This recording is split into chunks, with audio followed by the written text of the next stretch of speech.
I'd like to open this evening with a motion of all things. I'd like to move that we appoint Councilman Skinner as Mayor Pro Tem this evening in the absence of Mayor Moore. I'll second the motion. All in favor? Aye. Then we'll call the meeting to order. Welcome everyone here this evening. Glad to see a somewhat full house and they're with us tonight. We'll start by asking for approval of, I guess first we'll start by asking Councilman Hancock to offer a prayer, and then Councilman Phillips will lead us in the pledge. Our Father in heaven, we bow our heads before the beginning of our city council meeting this week. We thank thee for the freedom of government that we have, that we are able to work under representative government. We pray this evening that thou will bless each of us, that as decisions are made, that we will do so wisely and with the concern of the well-being of our city always at the forefront. We are thankful for thy blessings, and of course the latest news of the tragedy in California. We pray thou will bless those families and comfort them. We ask these things in the name of thy Son, Jesus Christ. Amen. Amen. The audience, please rise and repeat the pledge of allegiance. I pledge allegiance to the flag of the United States of America and to the republic for which it stands, one nation under God, indivisible, with liberty and justice for all.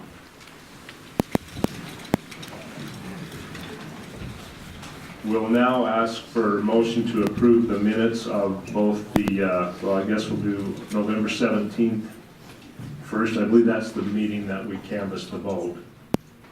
Oh, well, I would move that we approve those minutes.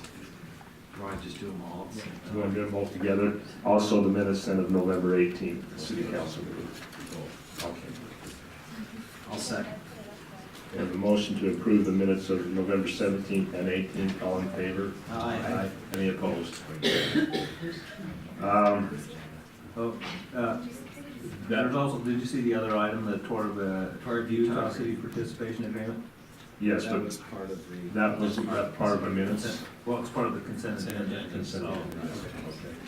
Was that part of the motion, or do we need to make a second? I think I'm fine with it. I'm fine. Let's open it up for public forum. Anyone who's visiting this evening that would like to come to the podium and say something to the council, feel free to do so. State your name, and the meeting is being recorded. We would ask that you do not speak on anything that is on the agenda later on, but anything else, you're welcome to come to the podium and speak.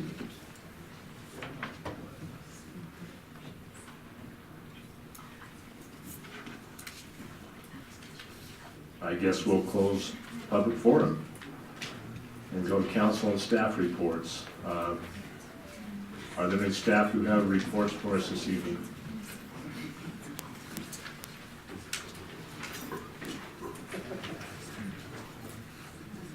Mayor and council, I just have a couple things to report tonight. First, on the park side, we've been hauling, I don't know if you remember when we were chopping up wood in All Red's Orchard for the salmon supper, so now we're hauling that all back down by the sewer treatment plant to let that dry for the salmon supper. On the golf course end, we're kind of excited because we booked a big tournament, which is the Stay Down qualifying. So they only have a couple of those throughout the state. So the UGA, the Utah Golf Association, come down and looked at our golf course and loved the venue. So we signed an agreement with them for next summer. So that's exciting. And then last but not least, I know we may not have a meeting on the 16th, so I wanted to personally thank Kim and Larry and maybe Joel Lynn, who's going out. It's just been a good working with you guys, and I appreciate. I know it's a thankless job for all of you, and I just appreciate your time. So thank you.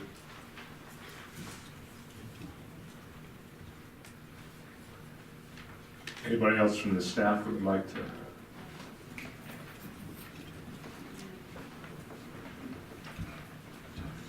Council, I just want to report on things we've been doing at the Petite Knee. And so we had our Santa Dash and the Christmas lighting party the day after Thanksgiving at the Petite Knee. And I know they've had the lighting before, but I'm going to call this the first annual party lighting. And it was a great success. So we had our Santa Dash. We had, for the first year, we had 20 entries. So it was fun. Those who signed up received a free Santa hat. So it was fun watching them come down Petite Meat Boulevard wearing their Santa hats. So I know that we'll triple that next year. Just lots of people, I had lots of remarks from that, so it was really fun. So after that, we met in the auditorium and we had Barnett Elementary sing. And then they sang about 3 numbers and then they led all of us. And there was over 200 people in the auditorium. And we all did caroling together for about 20 minutes. And it really was a huge success. And it was just a fun atmosphere. And after that, we went outside and had free hot chocolate and donuts and stood under the hot lamps. And people just hung around. It was great, I think. Well, of course, we turned on the lights. But it was fun. We're definitely going to do that next year. So it was a lot of fun.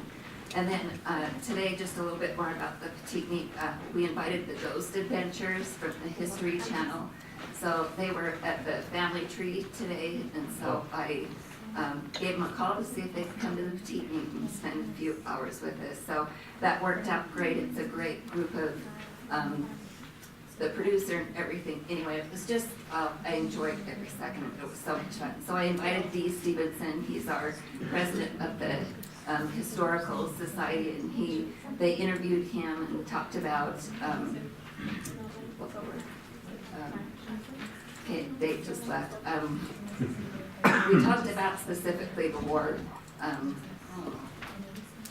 can't think of it right now. Anyway, so it was Walker War. Sorry, it just left me. So anyway, specifically, we didn't talk about ghosts, but they were just doing a history piece on the Walker War. So anyway, it's very interesting, very knowledgeable, and that will be out in May, and I'll just let you know when that comes out. So just so you're able to get on the History Channel and watch that. So thank you.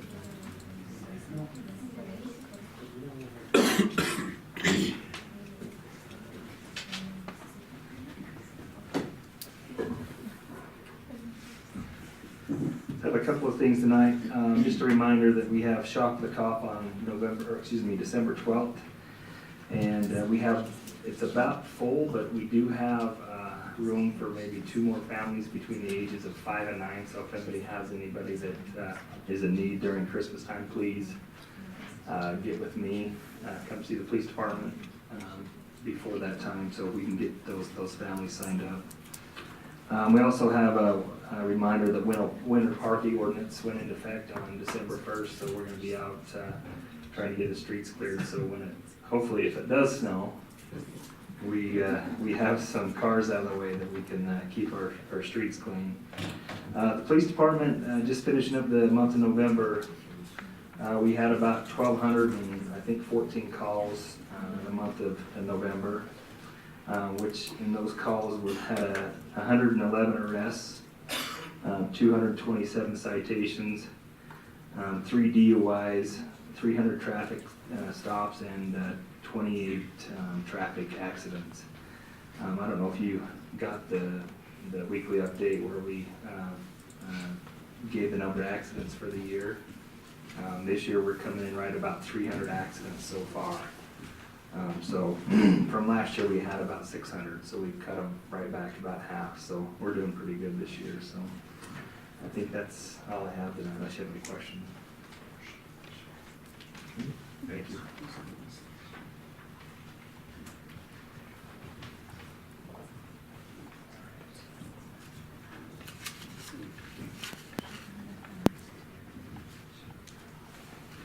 Seeing no more staff, council reports, Scott? Yep. Yes, this is mostly just, hope when Dave's gone. Footnote for Dave, the next Utah Utah Lake Water Commission meeting will be towards the end of March, and we will need to assign a councilman to be representative at that meeting. That's all I have.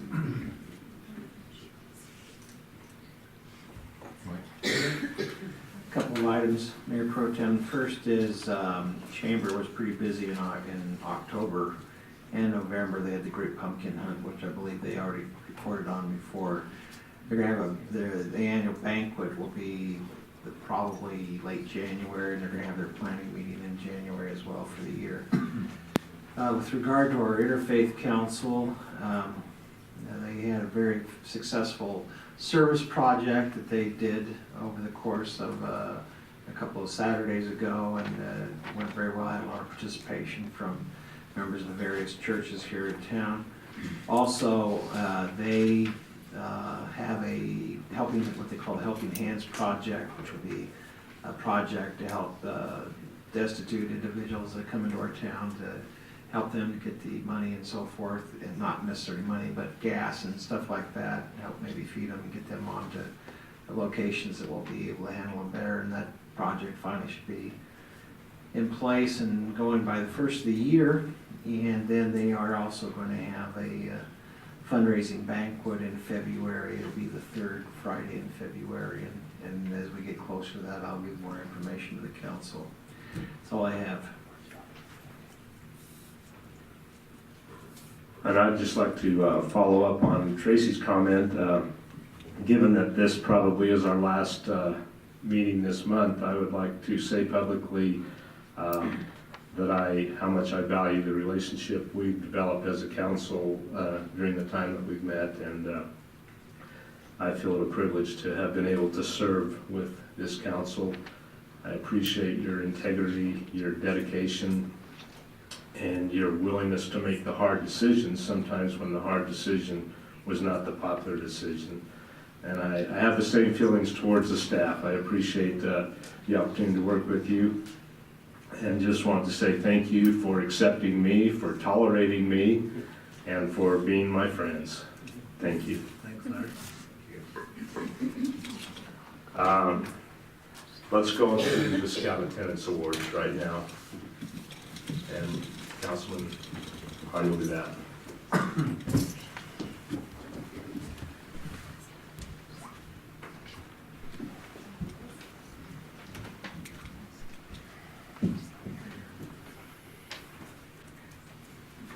As always.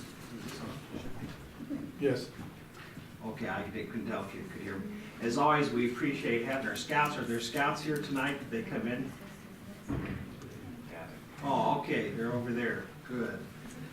Yeah, it's a lot of fun for us as a council to have you here, because you get to see how our government works, and so we invite you and thank you for being here. We'd like to recognize you by handing you a certificate of attendance. So as I call your name, would you please come up and I'll give you your certificate, and if you'd visit these gentlemen before you go sit back down and shake their hands. So we have Hunter Wright. Not here. How about Jacoby Jacobson? And Dylan Schmidt. If you come get this. In a hurry. Ethan Burton.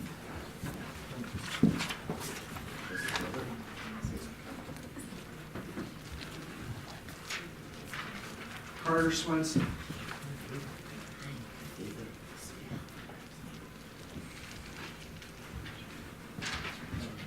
Justin Caldwell. Do we have anybody who is not recognized that is here tonight? Could you come over to Mr. Tuckett and give him your name and we'll get you a certificate? But I want you to come by and we'll shake your hand. So what is your name? Hank what? Hank, welcome. And he'll get you a certificate. Congratulations. Anybody else?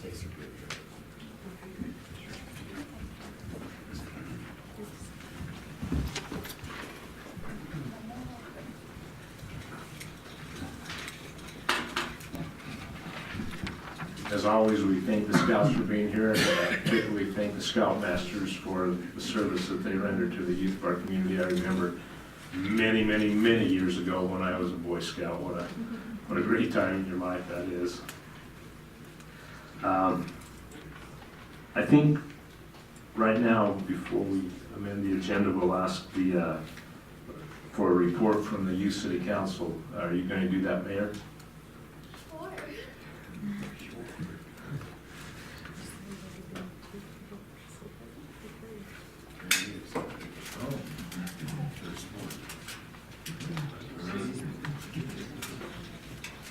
So, as the Youth City Council, we currently have been working with a group who is focused on e-cigarettes, and we're looking into prevention and helping teens know just how harmful they are. And we're also doing some service projects, and for like the Veterans Home, and for we also did one for Thanksgiving too, to help donate to families for Thanksgiving. Great, Thank great. you. Do we have youth recognition tonight? Let's do that then. Okay.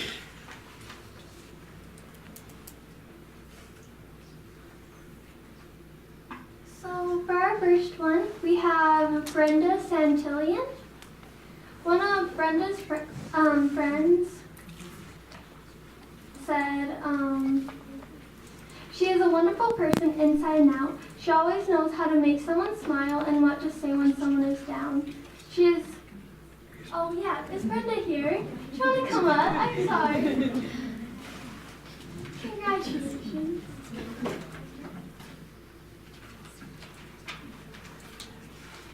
Okay. So one of Brenda's friends said she is a wonderful person inside and out. She always knows how to make someone smile and what to say when someone is down. She is very good with students at Parkview Elementary. Brenda is the most respectful student, the most coolest friend I know, and she always has something nice to say. One of her teachers said, Miss Brenda is a very dedicated and hardworking. Sometimes it's hard for her, but she keeps going. She has a great endurance. She is very dedicated and always has the best attitude. She enjoys going to Parkview Elementary, where she works with a special education teacher. She does a terrific job. Her willingness to help others is one of Brenda's strengths. She is a wonderful person, and I enjoy having Brenda in my classroom. Thank you, Brenda.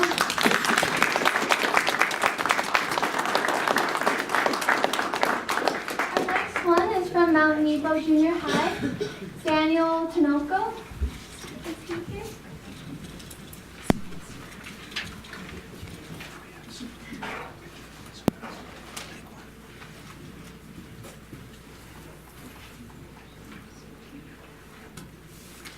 Daniel Tinoco is a 9th grade student at Mount Nebo Junior High.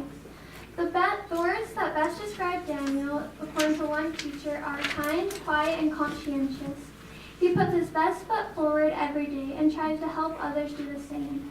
He works hard to achieve his dreams, and I look forward to seeing him achieve every one of them. Another teacher stated, Daniel is a wonderful human being. He was a great student last year in my class, and this year, every time I see him, he is kind and has a positive attitude. Daniel goes above and beyond what is expected in his classes. One teacher stated that he finished last term with over 100% in her class.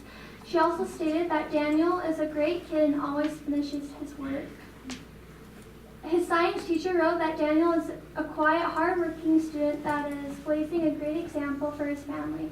I enjoy having Daniel in my class and seeing the great intelligence and desire to succeed that is within him. It is an honor to have him as a student in my class. Thank you.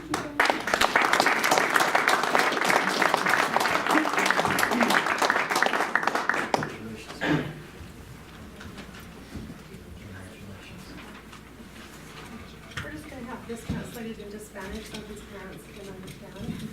Okay. Estamos muy orgullosos de reconocer a Daniel Tinoco, que va en el 9 grado, va a la escuela Mountain Nebo Junior High. Es nominado con Payson City por ser el mejor estudiante del mes de diciembre. Es una persona muy callada, muy buena gente. Siempre cuando mira a alguien que pasa por tiempos difíciles, él está siempre ahí para ayudarlos. Es reconocido por una de las maestras que dice que en la clase él es el mejor estudiante que ha tenido.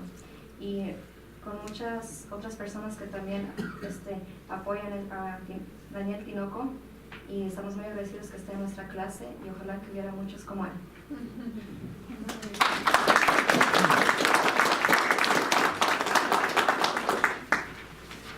The next one is from Payson High School, and it's Alyssa Sutton.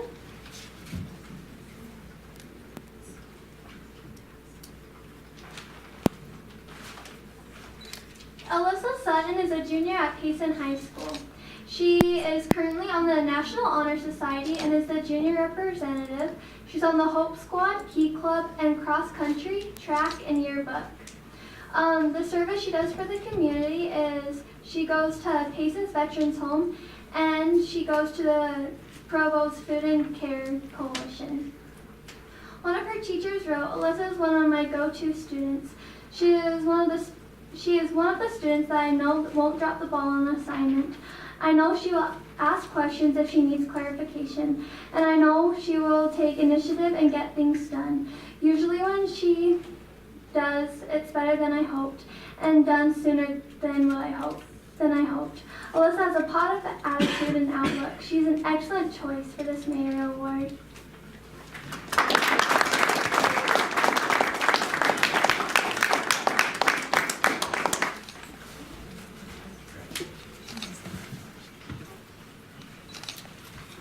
Is that it?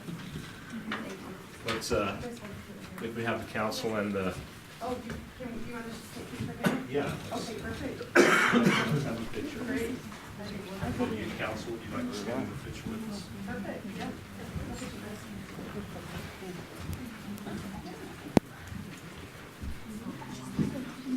Hey, Larry, as a pro tem, sit down.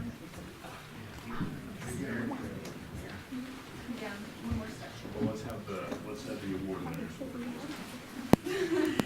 Perfect, yeah.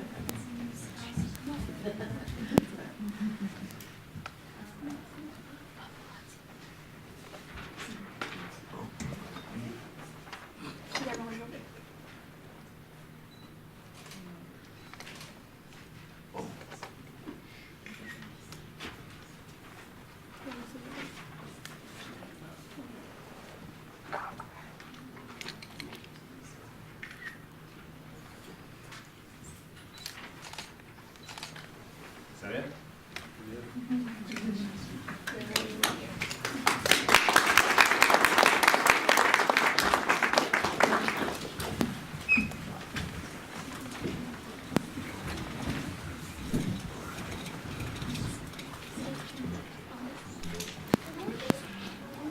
Mayor Pro Tem, I'd like to make a motion that you amend the agenda as you see fit. All in favor? Aye. Thank you. We will then go to item E2, writing off the loan collectible debt, and Cheryl and Alice, if you'd like to take care of that. Thank you for suspending the agenda, we appreciate that. So in previous years, the bad debts write-off was brought to the city council each year for approval. Due to some unfortunate circumstances, I think you guys know what I mean. The last time it was brought to the council was in October of 2011. So it's been a few years since we've written off the bad debt. I've put Alice in charge of taking care of the collections, and she's done an awesome job. She has gone through every single account, cleaned up everything. A lot of the bad debt you'll see has a PIF or an LPF, I think it is. Those are accounts that have been paid in full through the collection agency, but we didn't have them in our system as paid in full, so we're writing those off from our system even though they've actually been paid in full. So even though it seems like kind of a long list, it's gonna clean everything up from 2005 through June 30th of 2015. So that's to bring us up to date. And then from now on, we'll come to the council the last meeting in June of every year to write off the bad debt so that it's written off the year that it's been incurred, and we'll keep that up to date. So, like I said, even though it seems kind of big, it's cleaning up a lot of old stuff that's still on the books, so we'll get that all taken care of. Another thing that we've done in our collection, we don't have a written policy. We're working on that right now with Mark Sorensen, the city attorney. But the policy and practice, we've changed that so that instead of just sending an account straight to collections, Alice works very diligently to try to contact the customer in any way she can to try to get that paid off or payment arrangements made. Plus, that also gives us updated information so that if we do have to send it to collections, if they don't follow through with payment arrangements, we've got some updated information to send to the collection agency. And in your packet, you'll see that just in the time that Alice has been doing this, she's collected a lot of debt that would have just gone to the collection agency, and we've just taken care of that in-house. I think it was about 15,000, about $15,500 that she's collected that way instead of having it go to the collection agency.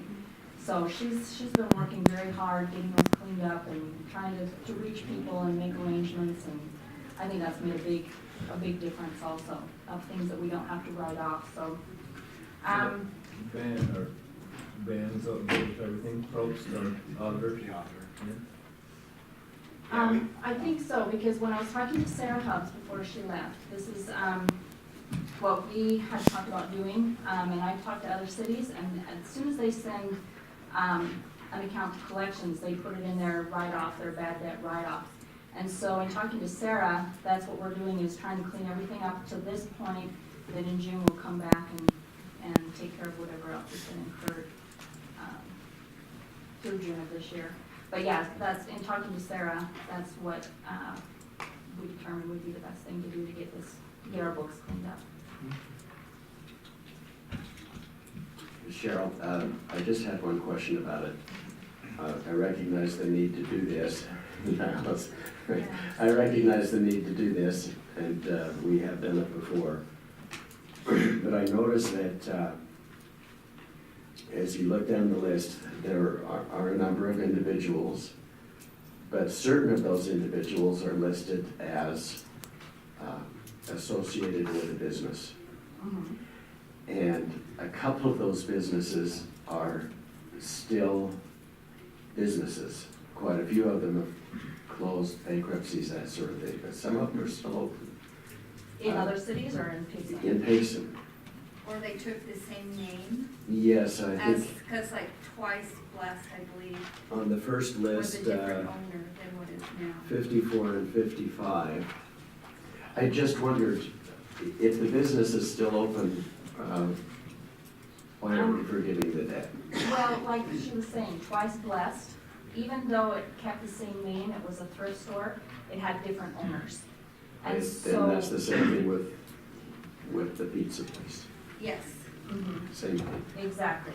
And so even though they've kept the same name, it's different owners, so the new owners would not be All right. responsible for the debt of the previous owner. Okay, thank you.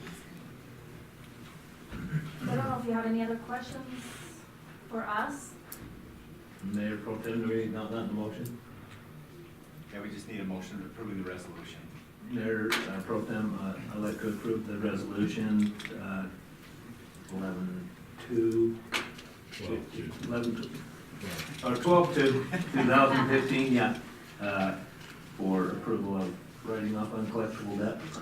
I'll second that motion. We have a And authorize the motion, mayor to sign, I guess. we have a motion and a second, all in favor? Aye. Any opposed? Thanks, you guys. And I just want to Thank you.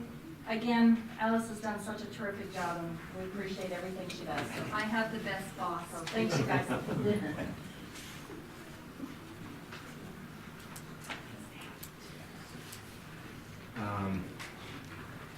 Update on solar rate, who's taking that?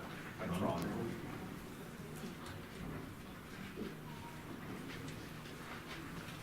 Before you start on, item number 6 was the chamber business of the month.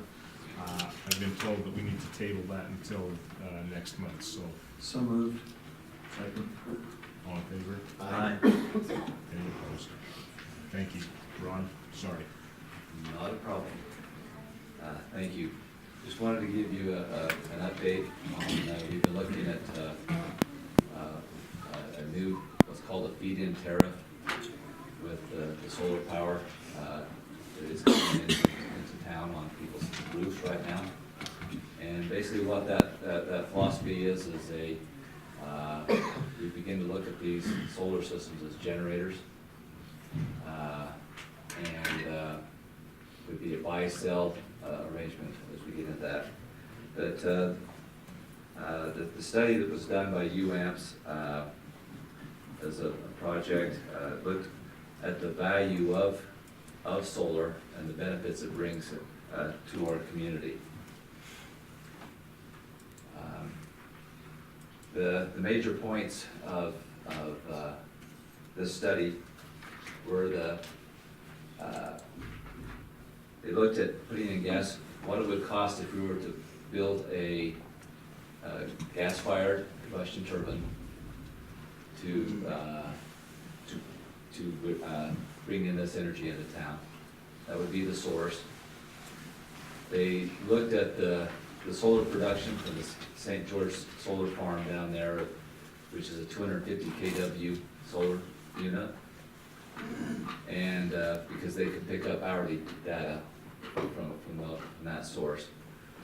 And then looked at system production for 2013 to 2014. And what hasn't been completed in this study is that each utility, which we need to look at the additional distribution component of cost statements, what losses and we have on our system that are saved by solar units.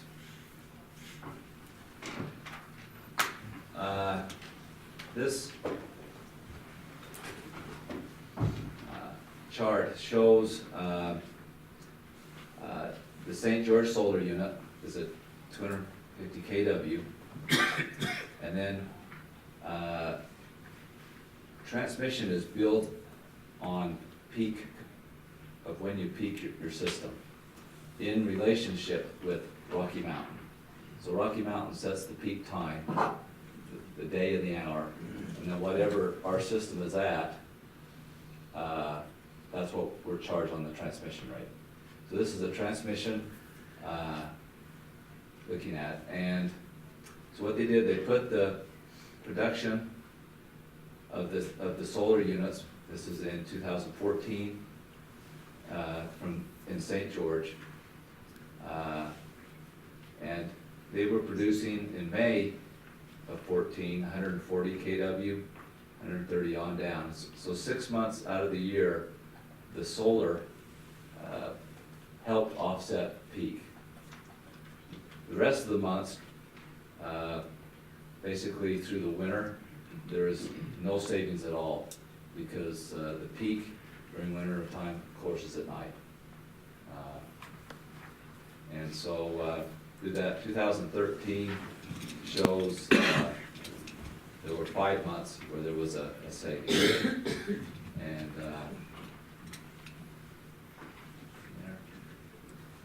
And then these are just the factors of the transmission rate. It's $2.73, and then there's a 4.5% loss in energy that's added into that cost. And again, they've looked at the Pacific Core filings for those times. And this chart just shows the output of the St. George solar farm. Again, it's a 250 kilowatt unit by month. And this shows that like in January, there's 31 days in January, so it could produce up to 744 hours. If it did, at that rated unit, it would produce this amount of kilowatt hours. The actual production in January was only 34,800 and some change there. And so 18% of this 250 was used, is that actually is produced. You average that over the year, and there's a potential, if they were running all the time, at 250, producing 2 million, but all that solar farm produces about a little under 500,000 kilowatt hours.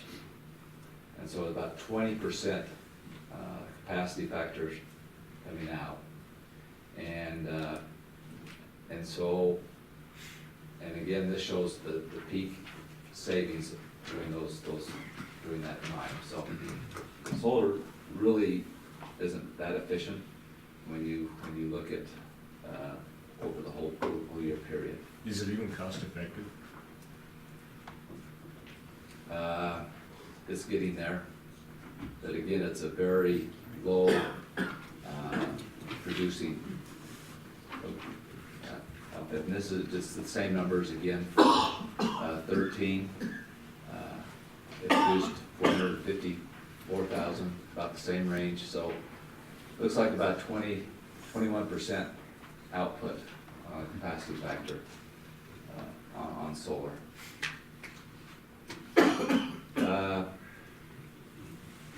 What they did here, they just looked at what the gas turbine, if we were to build it, what the cost would be.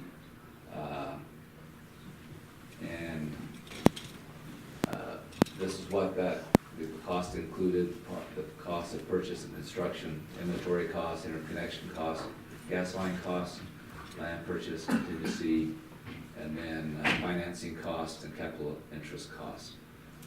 So they about picked up everything that's we brought into that. So with all those costs, it showed there the cost of a gas fixture is $1,600 per kW, adding in depreciation, carrying costs, et cetera, et cetera. They come down to a monthly kW rate. And this rate here is important because remember those summer months when there was generation on peak? That's what the value of those kilowatts are, is $11.32 per month. And with that factor too, now with the energy offset, if we were having to run that power plant using $3.50 gas, which is a higher number. Right now it's around $2. And so they've gone high. The energy replacement, if we were to have to produce that same energy, would be about 3 cents. And so you can see those two cost centers there. And this is just some of the assumptions. I'm go in here. If there's any questions, stop it. That's just saying it doesn't appear to be cost effective. No. Okay. This is where we put everything together. Here are the demand savings by them generating on peak this is over 2 years. The transmission savings, because we don't have to bring that power across Rocky Mountains. And then these are the energy savings using that 3 cent number with what is produced. And basically for that energy there was about $25,000 saved at a rate of 5.5 cents. So being very free on the conservative side, I guess, solar right now would save us about 5.5 cents. We still need to do the distribution costs. So what would happen then if this were put into a rate today is people with solar, they would buy all their power they use at our regular residential rate, and then we would buy back their solar production as a generator at the offset of 5.5 to 6 cents, depending on where that number comes. And the reason why I think that's important is if we do what we're doing now, just trading out 1-for-1 on generation, those that don't have solar are still will end up picking up more of the fixed costs of that, in which people with solar panels still need us. We have to provide backup generation, and we have to still provide the distribution system, transmission system to still back them up when either the cloud comes over or at night.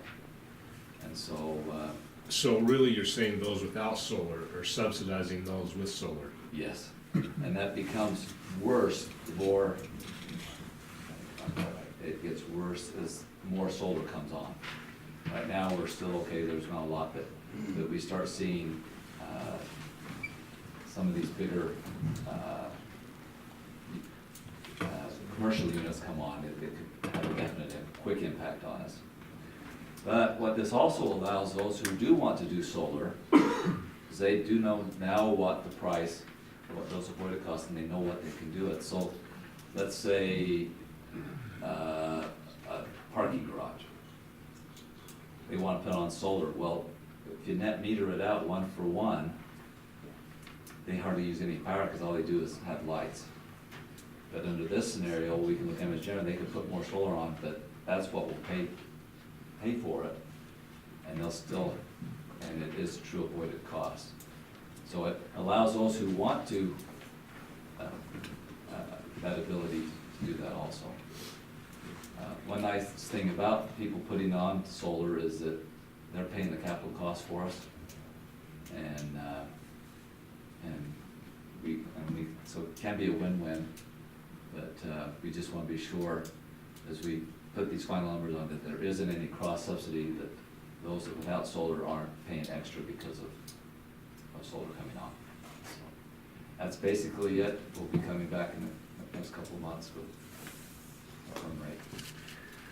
Ron, will you forward that to us, this Yeah. PowerPoint? You can do that.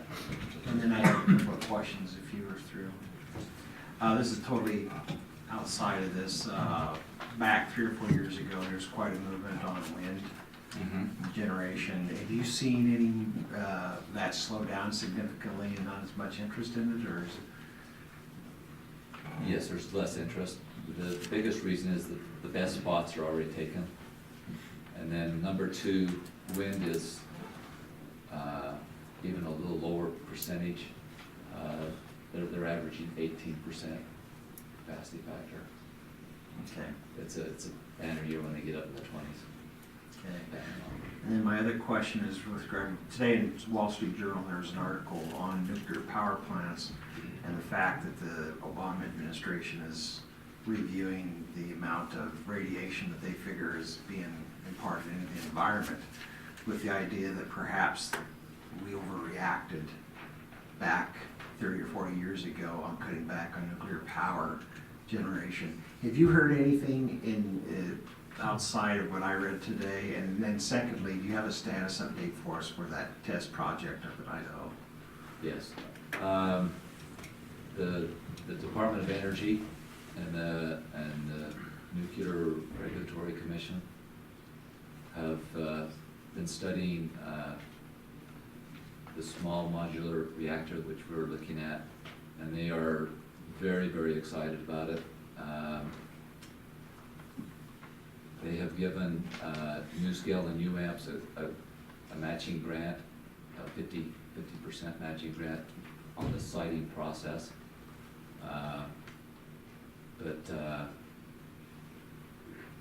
It's moving slowly, but it's doing very, very well. Tennessee Valley Authority is very interested in building a plant there in their area. They have a nuclear site. They were looking at putting in them a Westinghouse 1000, but they're looking at the NuScale modular reactor because of the safety. It's the safety factors on this small modular that are just still amazing. There's basically 5 valves. They control every one. They're all safe to shut down. So it's moving on. We're hoping this early spring, they'll be putting together a conference in Salt Lake with New Scale and those that are behind them. Floor, which is the money backer behind it, they're the world's largest construction company. They put a lot of money into that. But that, so that all the council and staff can get up to that and really get an intimate look at how things are going. Thank you. Any more questions for Ron? Thanks, Ron. Okay. Could I have a motion to open the public hearing So moved. So seconded. for the South Meadows planning area? All in favor? Aye. Any opposed? Jill, are you taking that? Yes, ma'am.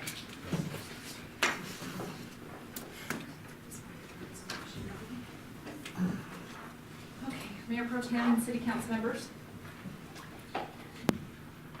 We are conducting a public hearing tonight to consider the adoption of the South Meadows Area Specific Plan.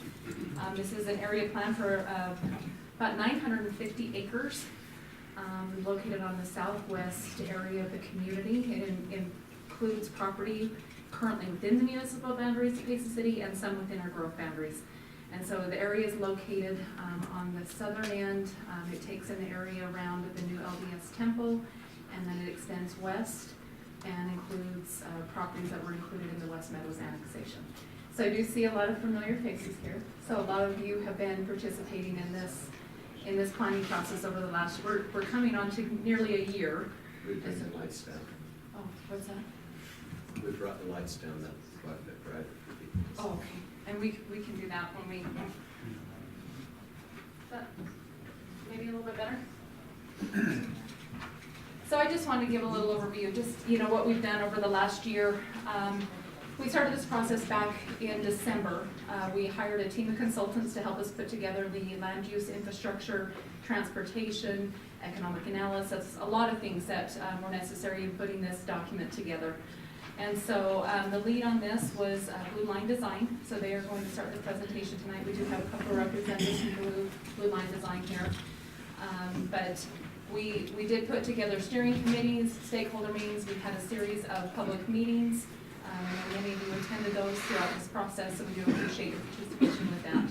But now that we are nearing the adoption of this, we do need to conduct another public hearing. We did have one at the Planning Commission meeting at the Planning Commission last month. They forwarded a favorable recommendation to the City Council. However, they did request that we look into a couple of things prior to the adoption by the City Council. So with that, I'm going to turn the time over to Corey Shoup with Blue Line Designs, and he will conduct the presentation. And then, of course, it is a public hearing, and are anticipating to hear from the property owners and the residents on this proposed plan.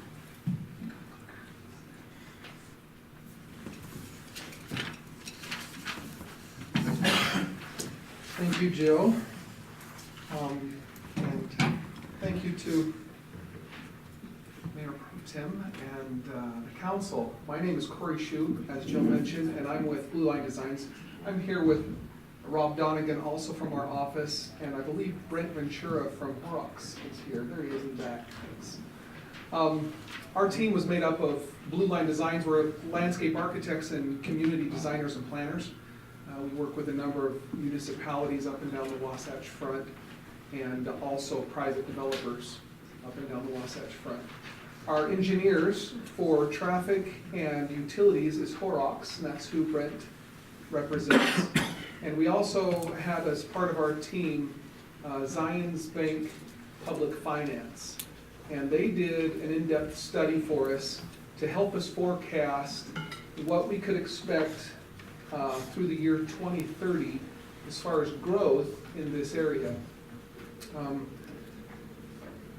As I begin, I would like to just thank those that have participated, like Jill did as well. We had, over this last year, wonderful participation, not just from the staff, that have been awesome to work with, but also from our steering committee and stakeholders committees.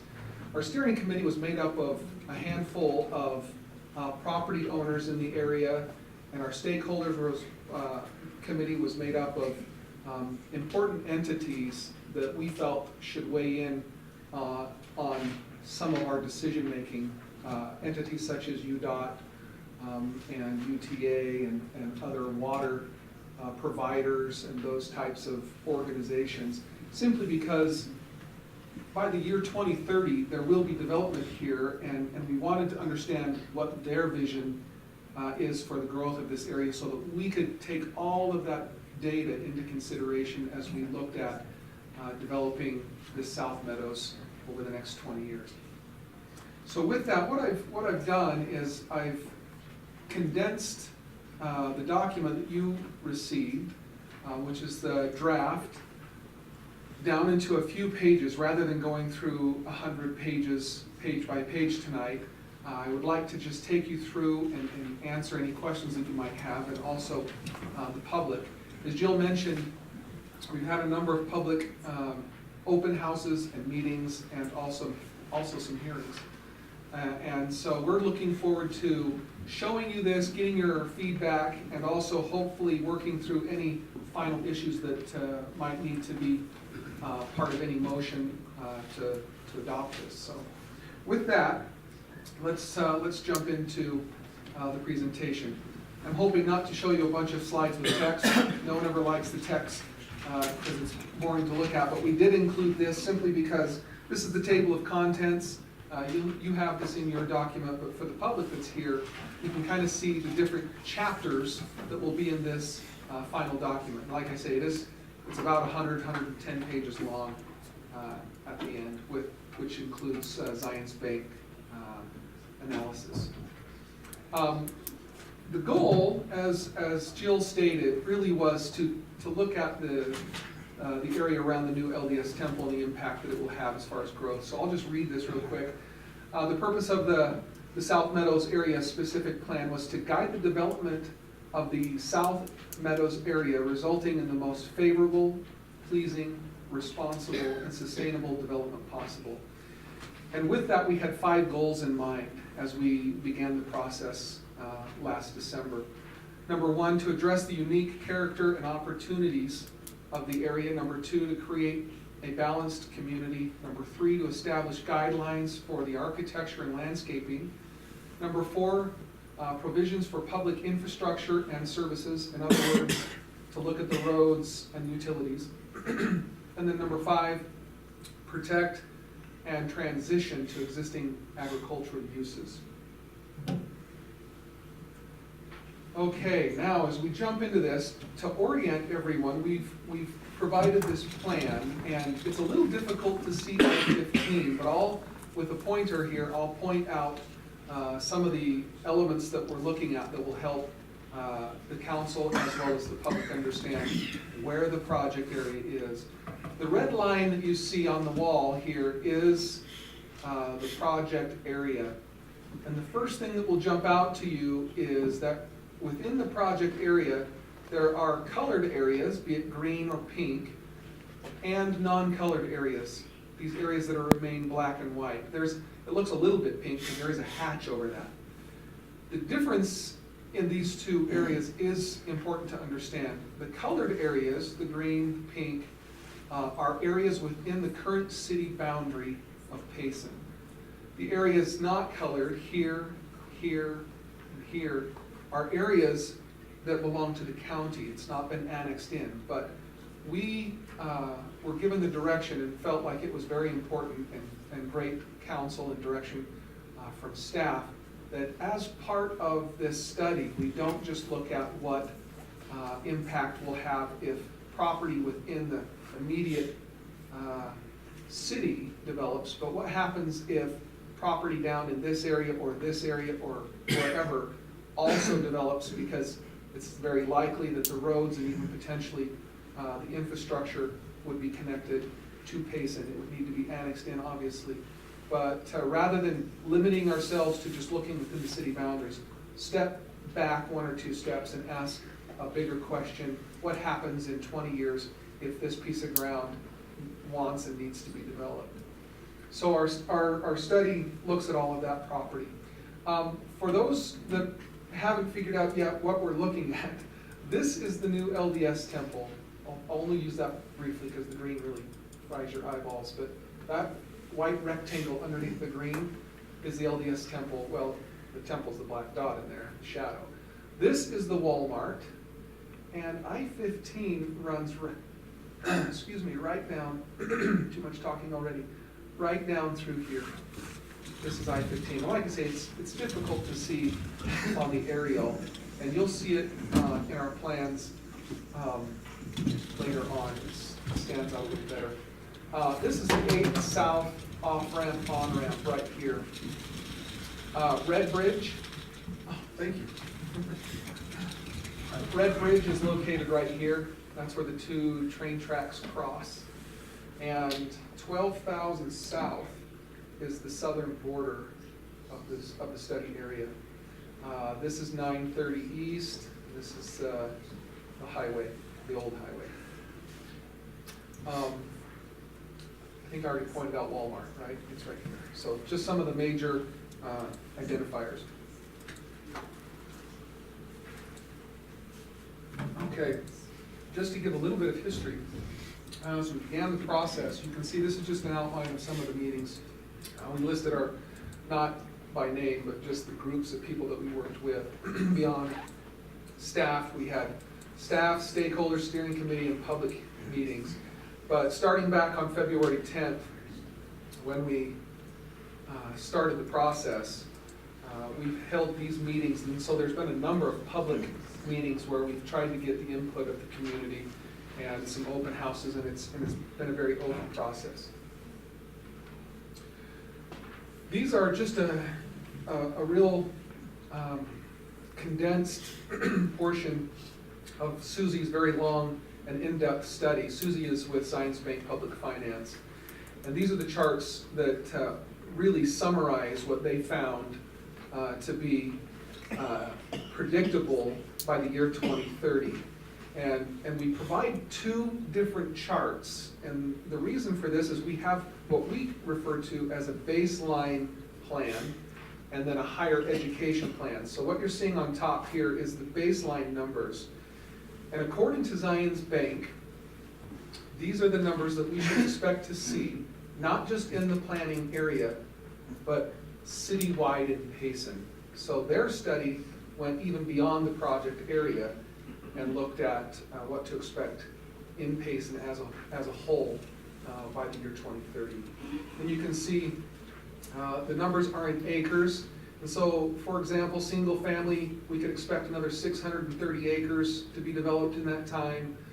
Some single family executive homes, 120 acres there. Some multifamily type townhome, 84 acres. And then multifamily, more stacked type units, 7 acres, and for a total of 841. And I don't know how that scrolled last time, but it did it magically.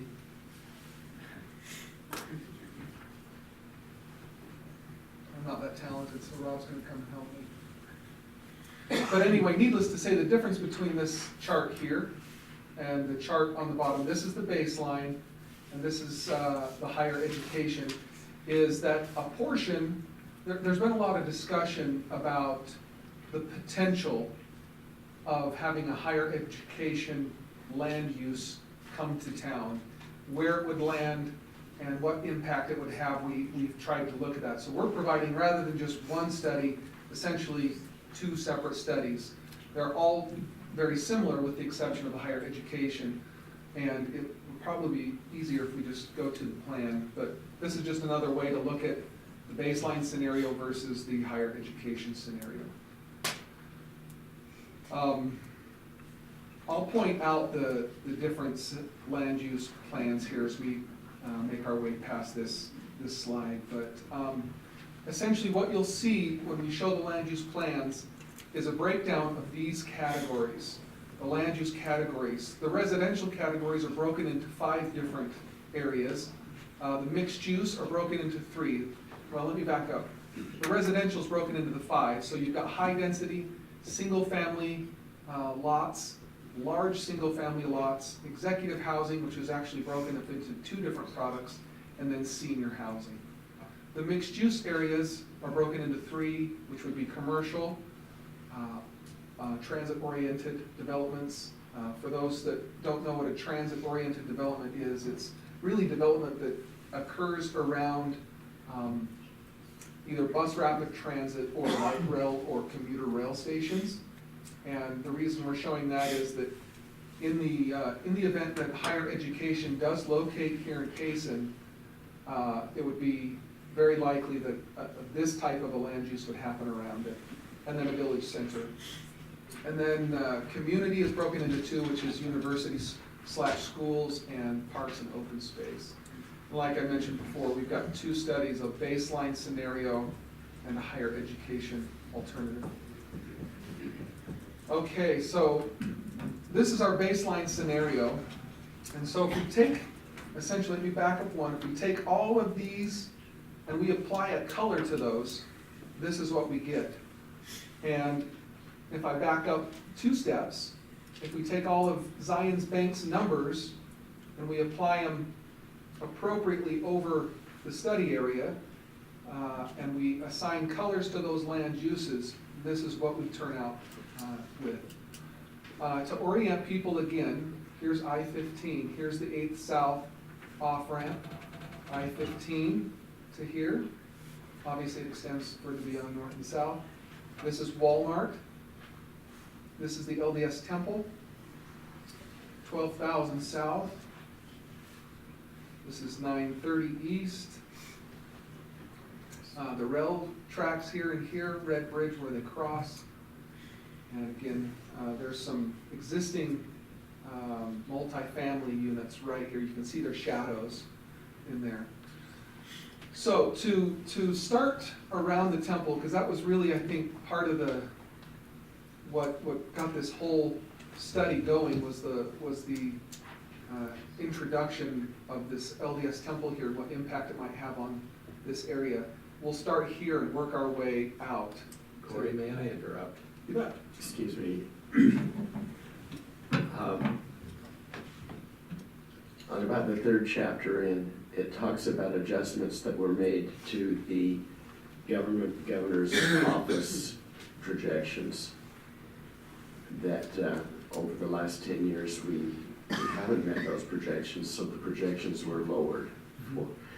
Do those lower projections show on these maps? Her study took that into account.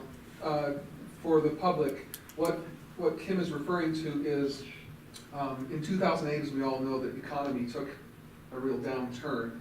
And the governor's office, as part of their regular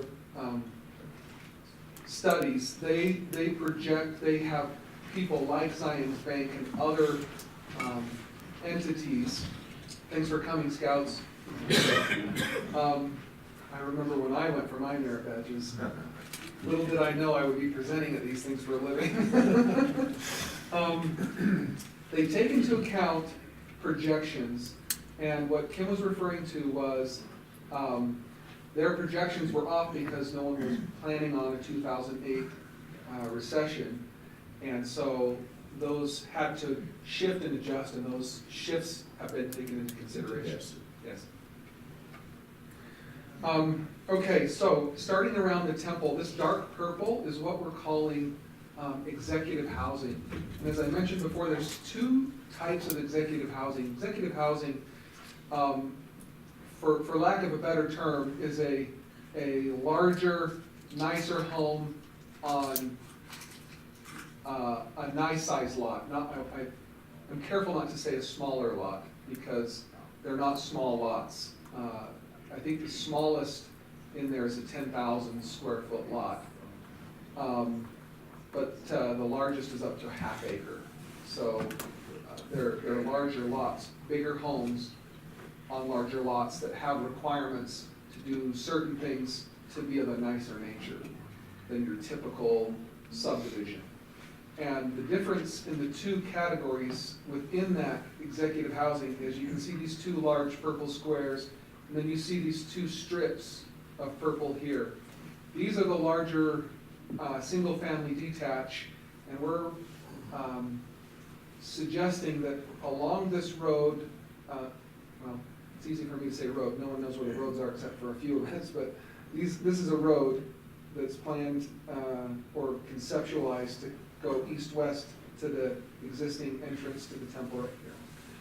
This would be a smaller type townhome unit that would front onto that road. And I have some other images that will help you understand what that unit could look like. And then this green that you see here is a large parkway on one side of the street as you're driving east or west to or from the temple that would allow for a very nice parkway entrance into the temple and for those higher value type homes. The light blue is a piece of property owned by the school district, and so we've simply colored it blue. They can opt to come in and build an elementary there. I think it's only really large enough for an elementary, or they could end up selling it and doing something else, but we needed to identify that. This other color that you see here are single-family detached lots, this orange color. It's not quite yellow. And there are a couple of different sizes of lots, lots within that color. I can't remember the ranges right offhand. 4 or 5 units to the acre, if I remember right. Is that correct, Rob?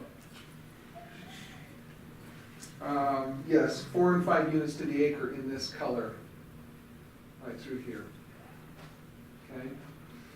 The large pieces of ground out here are single-family detached lots on much larger lots. They would be anything from 1 unit to the acre up to 3 units to the acre. So you can see as we work our way away from the temple and away from this zone, the density of the development becomes less and less and less as you get further away from 8 South and the temple. This purple is an assisted living land use. This area right here is the 55-plus housing that exists, and there's some need for an assisted living, and we thought it made sense to locate it near that and also near the commercial. This combination between purple and pink right in here is a neighborhood retail. There was some desire to have a neighborhood retail area for these residents and even beyond, but something as you approach the current existing retail. And then this darker orange is a more multifamily type of a land use, as dense as 10 units to the, or 15, 10 or 15. I'm losing it. What was it? Depending on the plan, 10 to 15, that's correct. So I was right, I'm not losing it. You'll see in the next plan that it goes from 15 to 20, but that's based on the higher education. And then this red block that you see here, right off of 8th South, would be commercial, up next to the rail and at that intersection before you cross the rail to go up into the industrial. The green veins that you see running down through here really are existing drainages and waterways, and we felt like it would be advantageous for the city to do what they've already started right through here.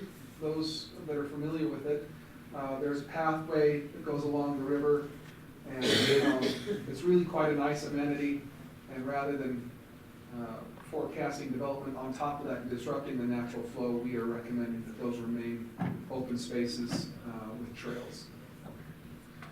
And now you'll see as I flip to this next plan, I can even go back and forth a couple times if it's helpful. The only area, this is a leader, the only area that you'll see any change is this right here.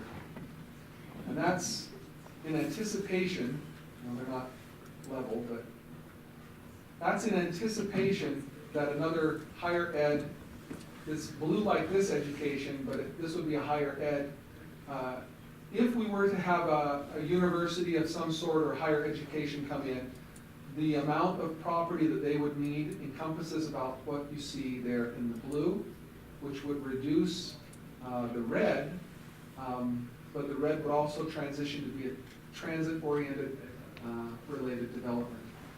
The other area that changes in number, well, they all shift a little bit in number, but the more significant one would be this right through here in that orange. Let me bounce back. The orange that you see here is between 10 and 15 units to the acre. The orange that you see here is between 15 and 20, simply to service students and people that would be wanting to locate near a higher education. Everything else on the plan remains the same. We did suggest some road locations, and it is really, quite frankly, just that. It is a suggestion. And we came up with these road layouts. We're only showing what we would consider to be really two major roads and one minor road. And Brent will get into that. But I wanted to point this out. This is the existing road on the east side of Walmart right here. So we're essentially tying into that road. But as we worked with the steering committee, there was a real desire to have a road that had some character to it. So rather than just running that road straight down, straight across here and tying it down into 12,000, we worked with the landowners there to incorporate this curve that would allow a nice boulevard type fill. And we have some sections of what these roads would look like so that you can see them. This road, 1400? Is that Yes. right? 1400. 1400 exists right at this point, and we're suggesting that it come and pick up because it's anticipated to be used heavily by people who live on the east side as they come down and access into the Walmart and the commercial area. We tried, in laying these out, we tried to be cognizant of the fact that we don't want to encourage development here to be pushed out onto 930. The intersection up here on 8 South is already pretty complex.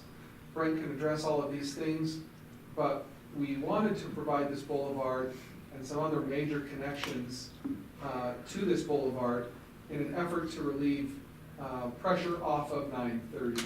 You'll notice this road down here, which is really located on space and what we felt to be logical, but there has been some concern, and I'm sure some of you have heard this, and we had a good discussion last planning commission when we showed this. I think there are a couple of people here that are the landowners, Rob and sorry, forgetting. I'm sure they'll stand up, but we think that there's some value in discussing this. These roads, like I mentioned, aren't hard, fast roads. If I were to come in and buy this piece of ground, I would then need to submit plans to the city to say, okay, this is how I'm forecasting to connect to these existing roads, and this curve doesn't quite work for me here, but I'm gonna try and do this, and you go through that process. But we did make the suggestion to connect this through here, but there is some concern from two residents on cutting through that. And again, it was placed, and Brent can address this, it was placed simply because of its spacing on here, and whether or not it needs to connect there really is dependent upon when and if this property ever develops. So, and you can see these roads out here on the west side are pretty straightforward. They connect up with, or they line up with some other existing roads, and really are suggestions at this point, because it really depends on how that property is purchased and developed. So with that, oh, whoops, I have one more. This is the same exact plan, with the exception that we grayed out all of the color, and we're just showing these green dots. What we're suggesting here is that these are the major trail connections within the area.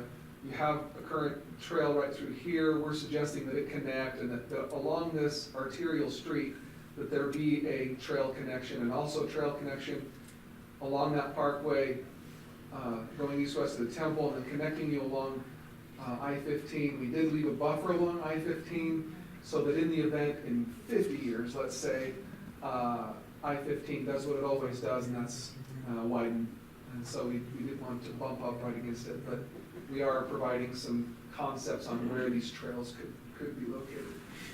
So with that, I'll turn some time over to Brent, and he can run through some of the engineering of the project. Not that we need to jump into the detail there, but we've had a lot of very great in-depth conversations about water capacity, sewer, storm drain, all of the above. So I'll let Brent run from there. You click on those forward next. And just use the right side. I am tickled pink to only be presenting a chapter today. It's not always that I just get to have one chapter. And I understand the mundane nature or the dry nature of engineering to the layman oftentimes, so we'll try and just hit the highlights. Our job on the team as the engineer was to simply, after going through all this process and being a part of the process, the planning process with the steering committee and the planning group and Blue, to, once we got all of what he just explained, planned out to look at the infrastructure internal to the study area, what the infrastructure might be required to support what was zoned in there and planned as land uses, and then to see how it might affect the existing infrastructure of the city if it was connected to it. And then, of course, to suggest any changes or any updates that might need to be had off-site to make that possible. Water, the culinary water was, in fact, the most simple system. You can see some of these numbers are really small on this, and you can't see them unless you've got them in your hand. The blue lines are all 8-inch lines. That's a fairly simple, small water line, and there isn't much to the culinary water system. We just sized pipes, we ran the model, connected it to the existing water model for the city, and everything ran smoothly. It actually solved a couple high-pressure problems at other places in the city. This didn't present any problem. The pressurized irrigation, however, was a little bit of a different scenario. And anybody in the city, I guess, that knows your pressurized irrigation system, you know, particularly in this area, there isn't enough volume and enough water pressure to run to feed this kind of an area off of your existing system. So when we put in a pipe system in this study area and connected it to the existing water system, it failed, and it won't be able to support that. So we sat down with the engineer and also chatted with the canal company about some scenarios that might work for that. And what happens, you can see right down here, there's a little, you can't read that again, but it says connect to lateral 20. There's a lateral 20 from Strawberry Highland Canal that feeds that area, and there's, I guess, some disagreement as to what the pressure might be in that line. And for this scenario, we used the pressure that we received from the canal company. They said there's 45, 50 PSI of pressure in there, and we ran that and hooked that up to the water system that we created inside the study area. And it's not a huge amount of pressure, but it services the area sufficiently. However, it makes your pipe sizes fairly large. You can see that the majority of those pipes are light blue, and the smallest they are, and there's 18-inch, which is fairly large for your minimum pipe size in an area of that size. So there's a little bit of work to be done. There's a scenario that works, but there are other scenarios that maybe in the future can be addressed and looked at. There is the potential that the line in lateral 20 has PSIs, pressures of 65, 70 PSI, as some have suggested, and that may help the scenario as well. What is the size of lateral 20?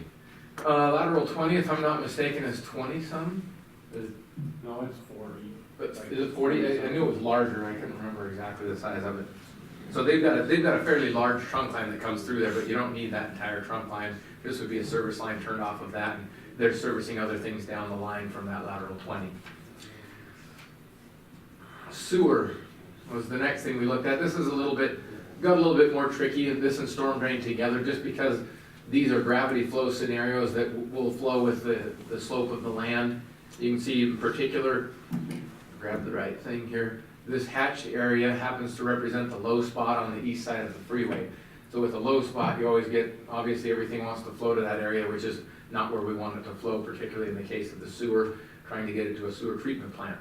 So we connected up again to the sewer model for the city, outside that area, and then sized lines inside the area, and then looked at gravity flow, looked at slopes of pipes, if we could get things actually out of this area and then head them over to the treatment plant without having a lot of extra infrastructure to create, and surprisingly, we were able to do that. There's some flat property through there, and you can see there's little tiny blue marks all by these lines, and they're the arrows where when we ran the model and sized the pipes, the water flowed, the sewer flowed. So it flows all the way down there. The one issue that we did come up with, as I mentioned, is the hatch area. It's a low area. So if somebody wanted to develop that area, or if it was whatever it's used for in the future, that is an area that can't be sewered without some kind of extra infrastructure, like a lift station. It's probably about a 10-acre area that's too low to get up into these pipes that would be able to flow down to the treatment plant. So something's got to be done there in addition to all these pipes that are planned, either a lift station to get it back up to these pipes, or some very expensive piping under the freeway to get into the pipes on the west side that would then be able to take it again to the treatment plant. And other than that, everything flows the way it ought to, and it works. And I just want to emphasize, because this question came up over and over during the planning process, this isn't a design of a sewer system. This isn't a plan for Payson to install any sewer lines or any of the water lines that we've talked about. It's a plan for a system that, as things develop, this is the size of the infrastructure and the way it could be put in to work. And so details of these things will have to be worked out as developments come online, and more specifics of where roads are actually designed as opposed to the conceptual alignments on here, those types of things. Storm drain, we kind of segued into this with sewer. Same exact scenario. We were able to get everything to flow down the areas that we wanted them to flow. Unfortunately, Payson is a smaller city that's growing, and we always run into the same scenario in these types of communities where there isn't a huge storm drain system. There isn't a collection system to take all of the stormwater runoff off of this area and dump it into a system that's in place in Payson. So this is going to create, if all of these lines were put in and everything was built out, there would be a lot of water to dump off a site right here and right here. There would have to be some permissions given to dump into natural waterways. There would have to be some sort of infrastructure in this area to get water off site to something, to a detention pond, to a different kind of a water flow, a natural feature, a canyon or a spring or a river or something that you could dump into. Until the time that the city has more developed infrastructure, this is going to be a struggle to figure out where to put it off of site. But the pipes are sized, what might be needed. And again, we've got a low spot in this area that would need to be in some way watered. If it was to be a commercial area or residential or things like that, you'd have to get the water out of there rather than flooding the basement, which may mean this could be an ideal spot to put a regional detention pond. The water's flowing there anyway. Just a suggestion, and I know people that own those properties don't like to hear that kind of thing, but that is what an ideal use for that would be. We saved the best for last, I guess, and there was a little bit of controversy on this that came up in the last week. Apparently, after all of the steering committee meetings in public, it always happens. There'll be an issue that someone thinks about later, and it just kind of happened, I suppose. As we went through all the iterations, and Rob mentioned, or Corey mentioned, we went through as a planning group, not necessarily as a design group, and looked at where roads might end up in this plan and what the city wanted the feel of this area to be like and what they wanted the plan to encompass. And so we looked at a bunch of different road scenarios, circular, round, oval, straight, and went through a bunch of iterations of rice paper. In fact, did it by hand. Corey was in there drawing things up, and we went through, well, let's look at this scenario. And we didn't like that, and someone came up with a negative. Well, let's scratch that road and put a different road, and eventually this is the iteration that came out. And as Corey mentioned, on the west side of the freeway, these essentially just line up with roads that are already there, and they're a simple fix for now until a development comes in and wants to do something different. They help us to model the roads and put traffic volumes on them, and as you can see, well, you can't see because the numbers are small. Those numbers are all 1,000, 900, 800. They're small amounts of traffic that aren't going to disturb, require a large road section. They're not going to disturb a neighborhood. The largest ones, of course, are up by where the TOD might be or the continuing education center might be. We were more concerned traffic-wise and flow-wise and volume-wise in this area, what Walmart, what the temple and those things might generate, and of course our concerns were well-founded. Turns out that this road segment needed at least 5 lanes of traffic. The south end of that needed only 3, but our recommendation was, and I'll pop over to that without the ADT on there, that this be one large boulevard section that was the same, that we don't change it in there. These ADTs that we looked at were simply traffic generated from within the study boundaries, which they were still fairly high, but that doesn't account for all of the new traffic generated from offsite that's gonna go through there, coming through Walmart, from down in Santaquin, from wherever it might be, will add traffic to that we didn't even put on this, in this model. So we sized roads large enough to accommodate those things, but the ADTs you saw were just simply study area generated traffic. Now, the one area I guess that's left to talk about is, and Corey already mentioned it, this line right here, this roadway, and I understand people not liking to see sometimes a line drawn across their property. Sometimes they're done in a master planning scenario, sometimes in this circumstance, if this line disappeared, it would destroy the symmetry of this, and that's about it. It takes away the symmetry of what we plan for roads, but we understand if that road went away, the ADTs that are on it would probably transfer right down there to this, and you'd end up with 3,000 or 4,000 volume off of this and added to this, and so you end up with probably 5,000 trips on this road, which isn't going to kill anything. That's not going to hurt. But what you don't end up with is this connectivity. This was done not just as a symmetry thing and not just as a touchy-feely, hey, we like where that road looks. Some of the principles of traffic engineering is you like good circulation and you like to have collector roads every so often, which is typically about every quarter mile in your city to provide the access that you need. You don't want to have to drive 5 miles to get to the next road to go east-west. You provide those regularly. And that's about where this one falls, I guess, quarter mile. But if you were to take that away, it would still work. It would still work with the traffic. And we understand there was some concern. So that's not going to kill anything. It does. This is the way it's been planned through all sorts of study groups and things. And but there's always room for consideration of other things. That said, I think that kind of covers all of our slides for the infrastructure. Happy to take any questions you might have. Just blurt them out, or we can save them to the end. There's a hand. Do you have an estimate of sewer depths? Sewer depths, we plan them all to be a typical sewer depth of 9 feet or so, 9 to 12 feet. The topography through there isn't just a straight line, so it just depends on where it sits, but we try to plan them where a basement will work for most anything. On the traffic coming and going from the temple, did that also include the counts going on existing roads? So when you say coming and going from the temple? Yeah, did you also take into account the people that are going east? Or did you assume everybody's from the temple? That's right. What we did is connect all of these roads. So there's a connection here east-west and a connection here east-west and north-south. And what the model will do, typically you had to do it by hand, it was very tedious. Now we have electronic models that will take into consideration, there's a Walmart here, there's residential here, and they'll put basically a magnet, if you had little pieces of metal in there, a smaller magnet here and a larger magnet here, and it'll pull the trips in those directions. So yes, it spreads them in every direction, there's a connection, depending on what's at the other end of that. I'm sorry to interrupt here, but this is being recorded, and so we're required to ask you to come to the podium and speak into the microphone so that it is recorded for us. Or can I repeat their question maybe in the microphone? We like to have their name. Okay. So we can wait till the end till we're having all a question answer period where everybody can come back and forth, I suppose. All right, Corey, I guess you're up again. There's really just a few slides left. I know we always go long, but what we want to show here is just some of the typical road sections of what we anticipate. This is the largest road, the yellow one that Brent was just referring to, the one that's curved. And it's got a planted median in it to give it a nice boulevard feel with street trees on either side. And then maybe you will notice, maybe you didn't notice, it's really hard to see the scale on the screen, but this road, you'll see a dark edge on the west side. That's a 20-foot park strip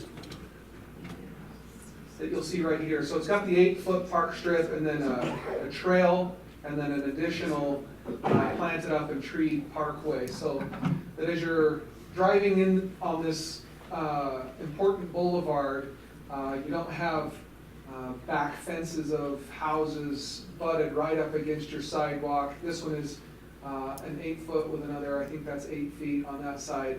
And so it's very presentable, if you will, rather than fences being right on the road. The next one is the collector street. Again, larger, a little bit larger park strips, 8-foot park strips with a larger trail here and a simple sidewalk on that side, again, with the fences being pushed back off of those walks. And then a local street, it's pretty straightforward. These are all city standard street sections. We did have some comments from our last presentation that maybe these should be smaller, but in our planning effort, we used what the city standard is. And then this one is the parkway leading east-west to and from the temple. This is hard to understand in plan view, but imagine back here in the background, the LDS temple. So we would be at the west side of that road looking east at the temple that would be located right here. And what we did was we used a street section that's, in our opinion, very successful. The Ochre Mountain Temple in Daybreak or South Jordan, Utah has this same treatment. So what they've done is rather than put a median down the middle of the road, they've essentially slid the road to one side and provided a very large parkway. This would have all kinds of public amenities down through it and become a very usable space and a very elegant space and a pronounced space, open space, green space as you go to and from the temple. And the townhomes would back over on those. Townhomes would front onto this right here, so you don't Yeah, get front, but the parking, the garages would be on the other side. around behind. Yes, you wouldn't have any driveways along this road at all. So as you're driving to or from the temple, it's really literally a parkway with no driveways. So it's very beautiful and very successful in South Jordan. So we thought that where we have the opportunity, we have a blank slate like they did. Not all temples have that, but we did on this one and wanted to do something similar. And then this one is just a trail section, pretty straightforward. These trails would connect throughout the community. And that's it. I'm guessing we're going to want to bounce back to one of these. Rob, will you center us on that? Okay, with that, if the council has any questions that I can address, I would love to do that. Or if you want to let the public go and then we can stand and address after, however you would like. It is a public hearing, so we'll allow the public to come up and voice their concerns or opinions at this point, and then we can Perfect. do question and answers. So anyone in the public who would like to address the council, please come to the microphone, state your name, and take up to 3 or 4 minutes to voice your opinion. My name's Ava Simonson, and I'm kind of right in the middle of the high density that's going to be 10 to 20 units per acre. Right now I have 5 1/4 acres, horses, cows. I've been to a lot of the planning meetings. Some I wasn't notified, or didn't get the notification for some reason or other. All I wanted to make sure of, since it looks like it's quite a change and quite a bit of money involved, that the conditions that were presented in the previous meetings would still be in effect. Things like being able to stay in the green belt while we're living there with our taxes the same, that we would still be able to keep animals or develop that in an agricultural way. That we would still be able to use our irrigation water, that we need that to water the pastures and things to raise the animals. Also, that I wouldn't need to connect to these services until I go to develop or subdivide. Because if you're talking these huge sewer and water lines, and all I'm doing is having a couple of cows or horses there, just the cost and the taxes would probably double what I now pay as a mortgage on, in utilities on my property.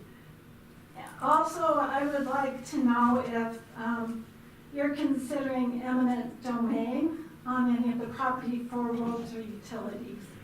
Is your I can property, show you. is it in the area that was recently annexed?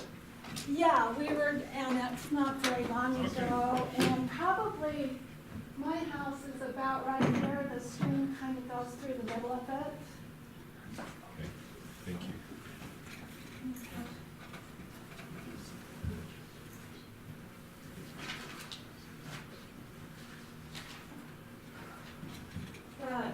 I'm just wondering, will all of those same conditions be in effect if this is approved tonight or finalized?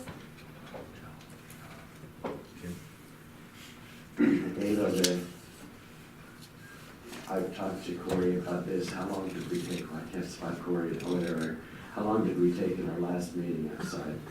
And 15 minutes, 20 minutes? 15 minutes. Backed him up against the table. It is so hard to understand when you see something drawn like that with hard lines on that. It's so hard to understand that that isn't the way it has to be. That's the way we think it might be most efficiently done. What Corey and I talked about, and he put me down, was that we might consider finding some kind of new map to draw that's a fuzzy map instead of having hard lines that says, well, this little area would be kind of like an immediate. It all depends on how it's developed. Putting a sewer line through your place because there's one drawn on the map will never happen until you sell your property or you decide to develop your property, and then something will have to be worked out. It is so hard to understand when you see hard lines on a map. Think that's the way it's going to be, that's what the city's going to do. No, it's just, these guys are professionals at this, and they're saying, this would be the most efficient way to do this. This would be the way that sewers would move the best. This is the way the traffic would move the best. Nothing on there. Well, I'm going to come back. I can't say nothing because like 1400 South, that's a given. It's 3/4 of the way in there already. And it's going to extend down past that subdivision. So it's really hard to ask for trust, especially when none of us trust the government nowadays. But try to understand that this is a direction of thought that is not set. 10 years from now, no one's going to come up and pull out this map and say, we're running this right through the middle of your house. That's not going to happen. Okay. Is that fair? Is that okay? Think of it as long All right, I term. appreciate that. I'll sleep better at night now. I just thought I'd better ask. Yeah, I think that's a good point, because we have to remember, we're looking 20 or 30 years out and saying, what size lines, for instance, on the sewer would we have to have in here to service that area, if it developed like this? Okay. And that's what this is all about. Okay, thank you. And Dave, correct me if I'm wrong, but when we annexed this property in, didn't we establish conditions there regarding greenbelt and such until such time as development? Yeah, as far as greenbelt goes, as long as they continue to qualify, they'll never. Nothing about it. Can't take it away. Okay, and we can still use our well and septic until we go to divide or develop. Okay. Yes. All right, thank you.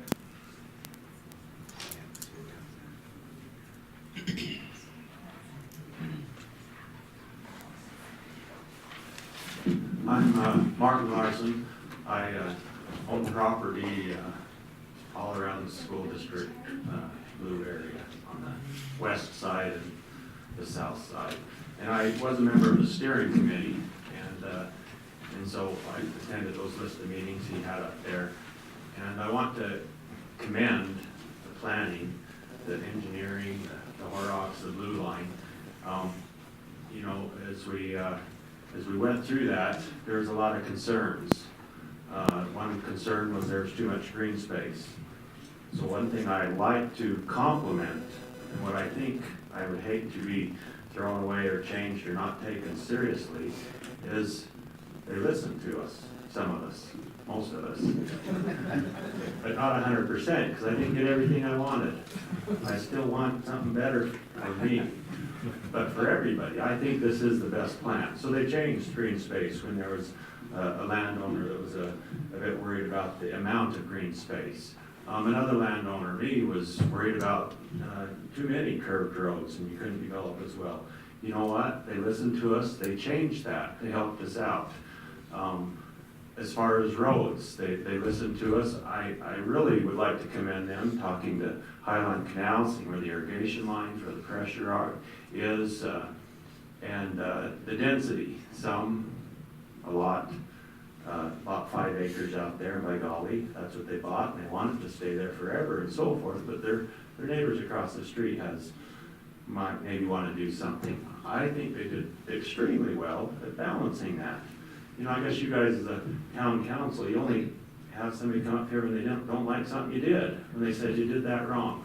Well, this committee got the landowners and the stakeholders, the irrigation companies, the school district and so forth, and mitigated those. And so, this plan isn't perfect, but my words, but boy, I'd sure hate to start over. I'd sure hate to change it. I'd sure hate for it to not be approved. I can remember 4 years ago, you had a different consulting firm come in, and they had a lot of curved roads and wagon roads and so forth, and they had a lot of the public come in, and had the public draw all the lines through all the different landowners' property. And boy, the landowner could hardly say anything because of that. This system that you guys set up with this consulting firm handled it, I think, in a fair. They listened, they modified, they changed, they come back, they had another one, they had us report. And so even though if I could do it all by myself, I would probably change something. I would change something. I think this is a good plan. Now, one thing I do want to mention that's specific to me is, do you have a pointer? I'm a little smarter than I am, I'll take a run. Okay, right there, that property, well, and that property there I own too, but there's a lot of talk about that road right there. And to develop, there will be a road that goes this way. I can't hold my hand steady, but anyway, this way right here.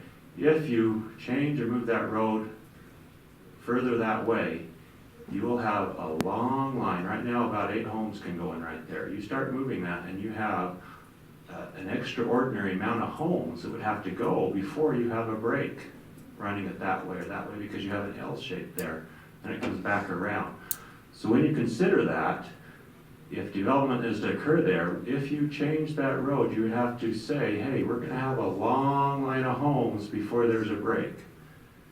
And so I think that's a good place. And when you come up here, you got it where the main road goes down there, and there's 12,000 south there. That is about right in between.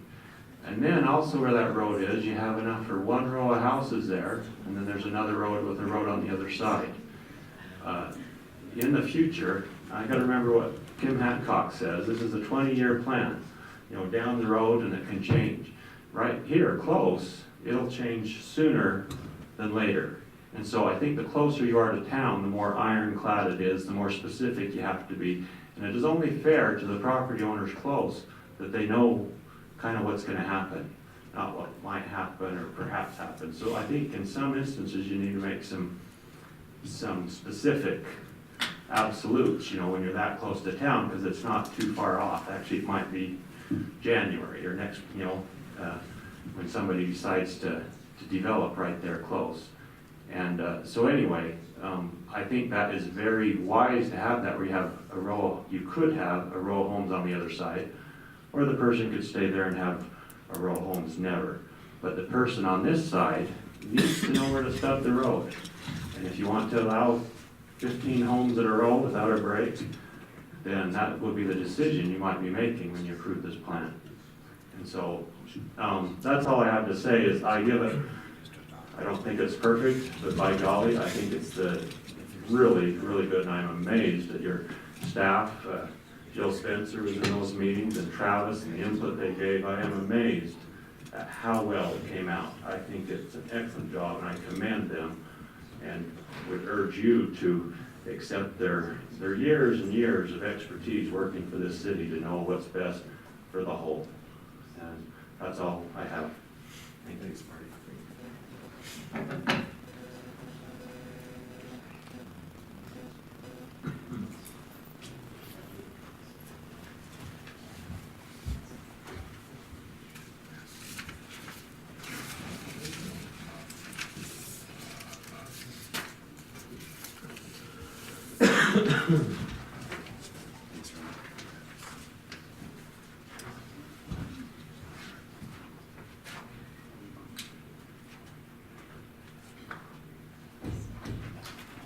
My name is, excuse me, Ron Schramm. I'm one of the road people, I guess, Bob and I. I moved to Spring Lake area 30 years ago, purchased 5 1/4 acres and built my home on it, and then purchased additional 5 1/4 acres to the north of me.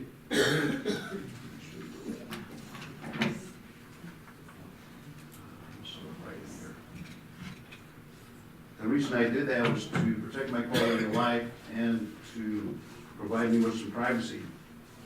And I also put protected covenants on this property, recorded on the property, so that only one additional home can be built on that property, and so there'll only be a total of 2 homes on the 10.5 acres, at least until I die or until my son or my family dies. And so that's our reason for protesting having that road run right up alongside my home. If I was interested in all that traffic, I'd let them put 15 houses in there. So our proposal is that this road be taken off of the master plan. My experience with this, I realize at this point it's a fuzzy line, I guess, but I've had 3 experiences with Payson City in the past when there's been a road on a master plan, and I've got to tell you, there was no wiggle room. And I realize that we need to have the roads on there, we need to have a direction, that's a good idea, but I just don't see the reason for the road running up through Bob and myself's property, especially if we're providing access to someone that's developing their property down here. Do you have any question for me? Yeah. Where on that property is your home? Right there. So kind of right in the middle of it.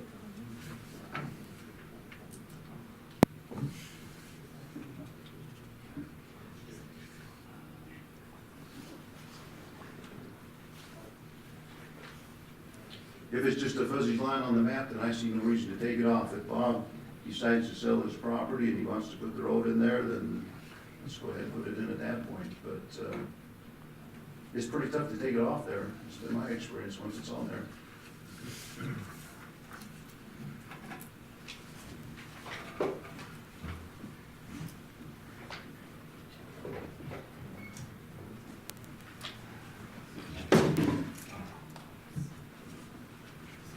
My name is Robert Matson, and I'm the other person that doesn't like that road that runs parallel with 12,000 South.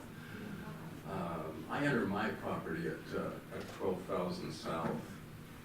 Let's see, this is a new road that will connect the road that the temple's on. Right now it stops right there, and then this will be down the side of my property, and I'm just to the west of there. And I'm sorry. I own 15 acres, and for the sake of privacy, I built my house way at the back of my property. And for the sake of privacy, I faced it north instead of south, where I enter it from the south. And for the sake of privacy, I've planted hundreds of trees across the back of my property to kind of screen off the subdivision. And if the road goes through, then all that is for naught. The road will be very close to my front door. I'll probably lose maybe a couple of barns, and I'll lose hundreds and hundreds of trees. Right now, I'm in the unincorporated county, but I imagine annexation is going to be part of this process. I bought the property about 20 years ago, with the bank. Since that time, I've paid it off entirely, and I own the property, but I guess ownership is kind of an interesting word in that I own the property outright, and I had the reasonable expectation that I could put in an inordinate amount of work into this property, planting trees in a place where it's very difficult to get trees to grow, and arranging my property. I think it's a real pretty piece of property, and what I had hoped to do is to enjoy this once that I retire. And I think that's really going to kind of ruin my property. I realize that this little road only affects a few property owners, but that's the only house that I have, and it happens to be in the way of progress here. Does the road go through your property? Yeah, it'll go right through the back of my You're in property. total control. Where is, Nobody can. outline your property for me. Yeah, This is the east boundary of my property, and then I own 15 acres that I enter from here, and then it goes back to this red line. And so this would divide my property into two pieces. And it would be and my house is right back here. My house would be like right on the road, and you know, I'd done that for privacy in the beginning. And so, you know, I'm only one property owner, and this was my dream, was to put in all this work and to enjoy this property once I retired, and this would kind of put an end to that dream. Well, the city isn't gonna come in and condemn your property. It's not gonna take it by eminent domain? No. No, sir. Put that on record. Okay. Not until you pass on, in my opinion, that that's the way you wanna live, that's the way it'll stay. Okay. Well, if that's the case, you're saying that I have nothing to worry about. I don't think you have anything to worry about. You guys? Not unless you wanna subdivide Corey, it. what are the specific legalities about a taking? I'm not an attorney, so. There's too many other alternate routes. Yeah. It's just a concept You plan. have to It's just- prove that that was the only way. Health, safety, and welfare, in order to do eminent domain, you have to, the city and the state would have to prove that without putting that road through there, people will die. Well, just as a note here, I grew up in Salt Lake. I don't know if any of you are familiar with Wheeler Farm in Salt Lake. It's a big park. That was owned by my property, by my family. We lived there, and then the city took it by eminent domain. That we were gonna sell it out and have a mall developed, and the city took it by eminent domain. So I have lived through that one time. I don't think you'll ever see any. But this is kind of small potatoes. He was out there close to the freeway and they was thinking about enlarging it or putting in another exit, you might have something to worry about. You're so far off the beaten path. So that the road isn't gonna happen? No, this is just a concept plan. This is a concept plan. Go ahead, But if I can make a comment, Come up to the microphone. so so as far as what other property owners can do adjacent to him though, that's something a little different. Because if you had Larson's on the west side that wanted to develop, or if you had Mauer, okay, so you've got Larson, okay, I wanna make sure I'm looking at the right property. So if you have Larson here that wants to develop, or if you have Mauer on the east side of Madison that wants to develop, they have requirements for road spacing. And so you can only have, and that's what Marty was alluding to with his presentation, is that in order to maintain those blocked sections, you know, because we have certain requirements that you have to have a block or another street every a certain distance.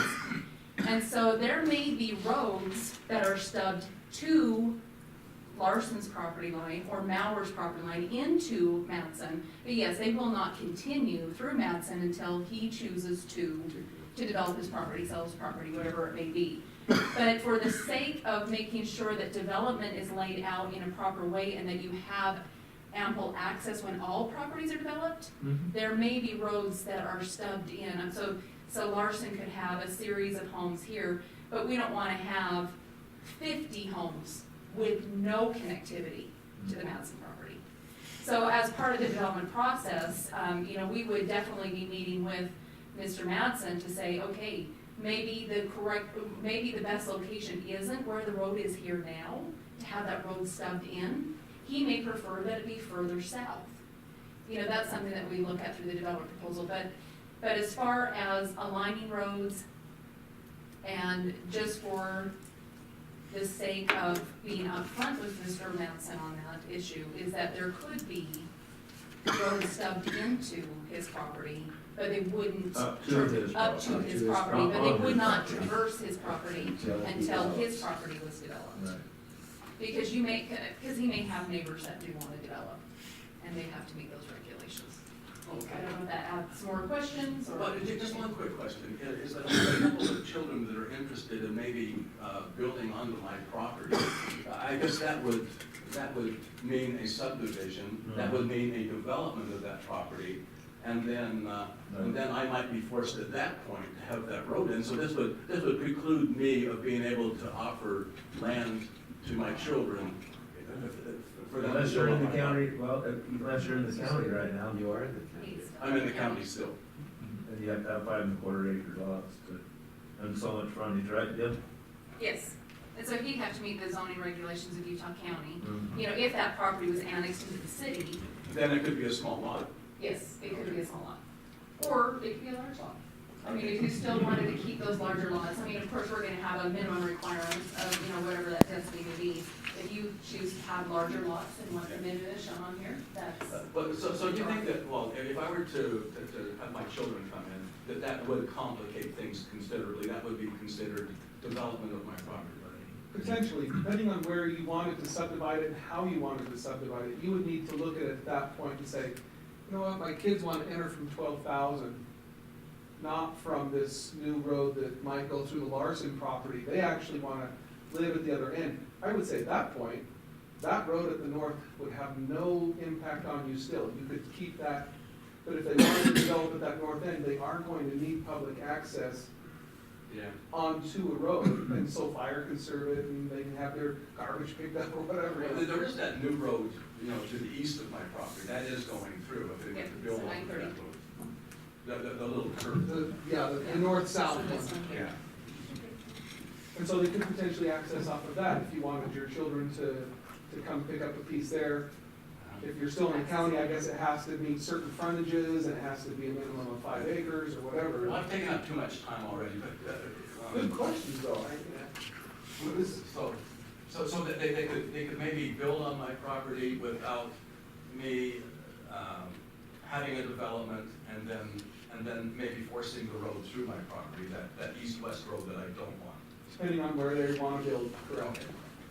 Thank you. Anybody else from the public like to address the council? If not, I would entertain a motion to close the public hearing. I'll make that motion. I'll second it. All in favor? Aye. Aye. Any discussion from the council? Any questions? I do have one comment. Jill? I often don't get my way, and probably for good reason. But as I recall, attending many of the meetings that were listed and having work sessions and giving input, it seems to me like there's a very small percentage of executive housing in this master plan. I thought we had talked about a lot more than of an upper scale development in this area. And again, the acreages came from the study that Zions Bank Public Finance put together, and so that's why they're implemented in this plan the way that they are. Well, I'm not suggesting you redo the master plan. It is a floating document, I know, but I'll just state again that this is the one of the few areas in our community that we have the opportunity to really develop a nice, a nice area. And I would hope that we would consider that. No, I agree, and we have discussed that as a team, just because you have brought up that concern on many occasions. And recognizing the road configuration and where executive housing could be located, another one that we did think of is possibly the school site. I mean, recognizing that the school has plans to build an elementary school there, but that was prior to construction of the LDS Temple, prior to this planning exercise. So that might be something that if that site or that school site is relocated, that would be a very appropriate location to have additional executive housing, just because of the proximity to the temple grounds. Any other questions or comments? I have a comment. I understand the purpose of this plan and what we're trying to accomplish here. I guess if there's a tremendous amount of heartburn from those two property owners, I'm willing to take that road off the map, knowing that when they decide to develop it, we're still gonna have to have something through there. I don't know about the rest of the council, whether they would entertain that thought. Can I make one comment? Yeah, could I ask you to come up here? Thank you.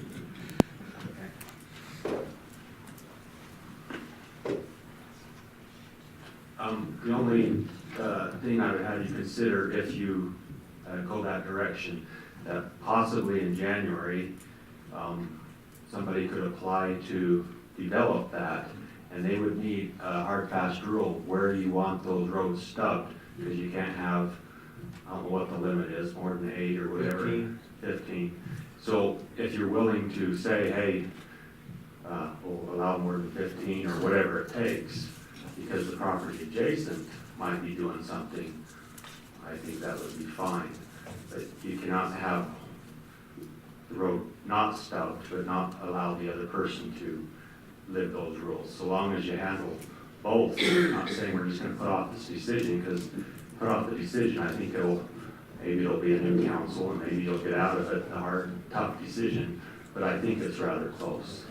So I would like, they said that this plan would probably be done in August, and then they moved it to December and so forth. And I would just hate to kick it down the road again, because it's been a pretty long process. So that's what I say, is that if you kick it down the road, it might only be a month. Actually, I guess we closed the public hearing. Do you care if I say something, Councilman Skinner? It's Mayor Pro Tem. I know. The thing is the only roads shown on this plan are the major roads. This is not the local roads that somebody, when they go to develop their property, they're gonna have to hire an engineer, and he'll have to design all these roads. There'll be 40 to 80 roads more that are probably, that are shown on this map, so. They're gonna still have 2 points of access, but these are only the major roads, so I don't care one way or the other if we take that road out, but, people are still gonna have 2 points of access on roads and that, so this is not addressing every road that's going to be in this development, so. I just wanted to point that out, that, there'll be, it could be 800 more roads in here, so, that aren't shown on the map, so. Do we need a motion here, Dave? And what kind of a motion do we need? Well, we're hoping, because we're not having another meeting till January. I mean, we're hoping for a motion if you approve the plan, if you want to make some changes from what you've heard tonight, and we can make those changes and put it on the consent agenda for the next meeting. But it would be nice, if you're comfortable with it, to approve the plan with whatever modifications you want to make. We recognize that, even though we're requesting approval, we recognize that there could be some changes that were discussed tonight, because it was a public hearing. We have the landowners here, we have applicants here, we have a lot of people that are interested in this project. So as Dave had mentioned, if the plan is approved tonight, we would appreciate the direction to make the adjustments that were discussed tonight, the ones that you are supportive of, and we would include that in the document and then put it on the consent agenda. I think it can be put quite a bit stronger than that. There will be changes throughout it, top to bottom. There will be. Each time an area is developed for and a plan comes in, there will be changes in virtually every piece of it. So it's just so hard to get that idea that this is a projection, like Mike said, this goes out 30 years. Do you really honestly believe that 30 years from now we're going to look at that area and it's going to look like that? It's not. But what it will look like is this area will still be lower density. This area will probably be larger homes. This area will have commercial in it. But, I would love to be able to do that. I'd like to come back in 30 years and put that map on where the development is. And it's not going to be the same. And it will, but it gives us a point to move forward, and that was the goal. Come back in 30 years. I can too, but this is scary numbers.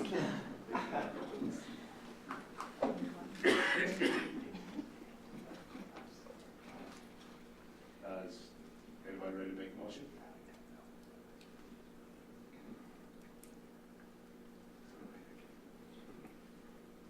Go out in the blaze always Gloria.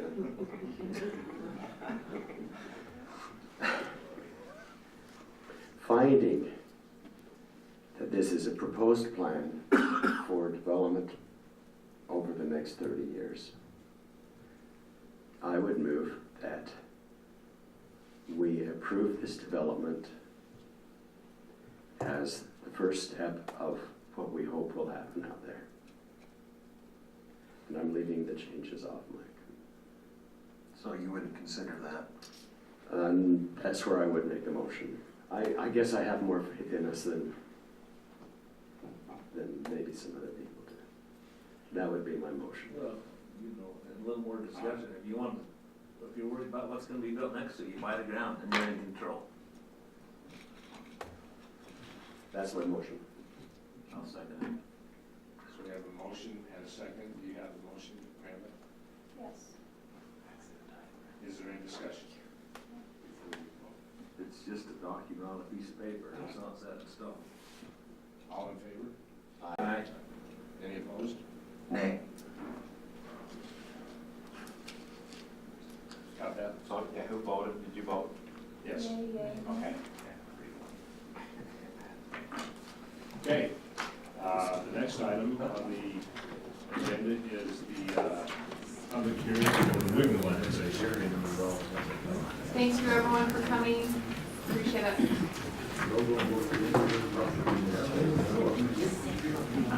you guys need me to pull up the original stuff?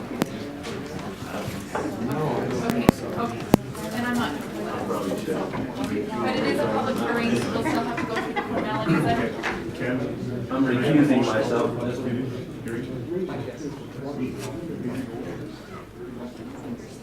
I'll make a motion that we open the public hearing for the Wiggle annexation. I'll second. All in favor? Aye.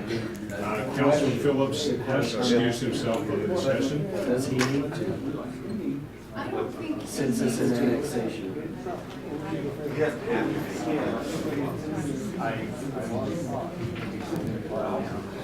He can still participate if he wants. He's already excused himself. He's excused from the conversation. What about our quorum? We still have a forum. You can still vote. So, who's taking this one, Jill? I'm taking this one. So, as explained in your packet, we had gone through the entire annexation process and then we found out that there was a very important document that was never created when the annexation was first accepted for further review back in 2007. So we realized that when we were ready to put all the documents together to send to the Lieutenant Governor's office. And we have looked everywhere. We reached out to the previous city recorder to see if she knew where it was at. We just couldn't find anything that had the city attorney feel comfortable enough for us to just overlook it and recreate the document. So the city attorney had advised us to start the process again. So over the last couple of months, that's what we have done. We have recertified the annexation. The protest period has been conducted. It's been completed. There was no qualified protests. And the Planning Commission the Planning Commission reviewed the annexation last month, forwarded a similar recommendation to the City Council as was done back in 2012. And then once again, we are asking the City Council to conduct a public hearing and make a decision on the Wiggle annexation so we can proceed with the recordation of the plat. Is there anybody in the public who would like to comment on this annexation? Please come to the microphone and state your name. Mike, Larry, I'm only gonna come on the microphone if you turn your thoughts, I can hear you. Okay, my name's Alan Reed. I live in Rosewood Estates.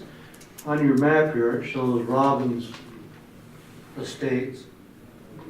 There's two actual places there. There's Rosewood and Mountain View.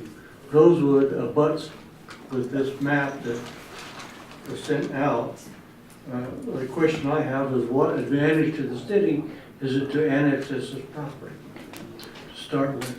Then, if they decide they want to annex it, why would they want to do an annex hold instead of annexing into either commercial or residential? Which I would prefer residential. And I'm gonna pull up the map so I can refer to that. But back in my yard abuts this property.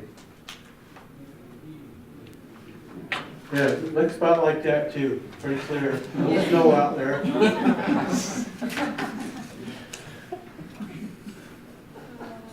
sorry that it's taken me a few minutes. Because it's a road.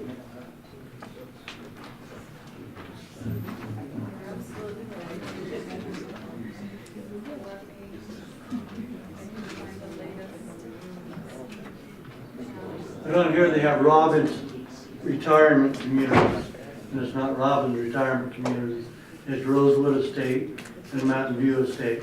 Mountain View is on the west side, and Rosewood is on the east side, which abuts the west side of this regular property.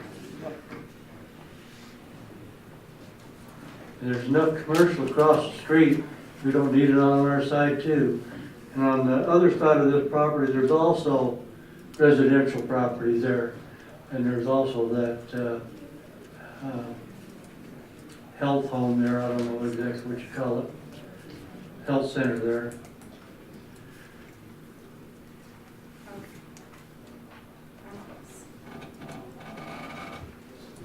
Do we really need the map, Jill?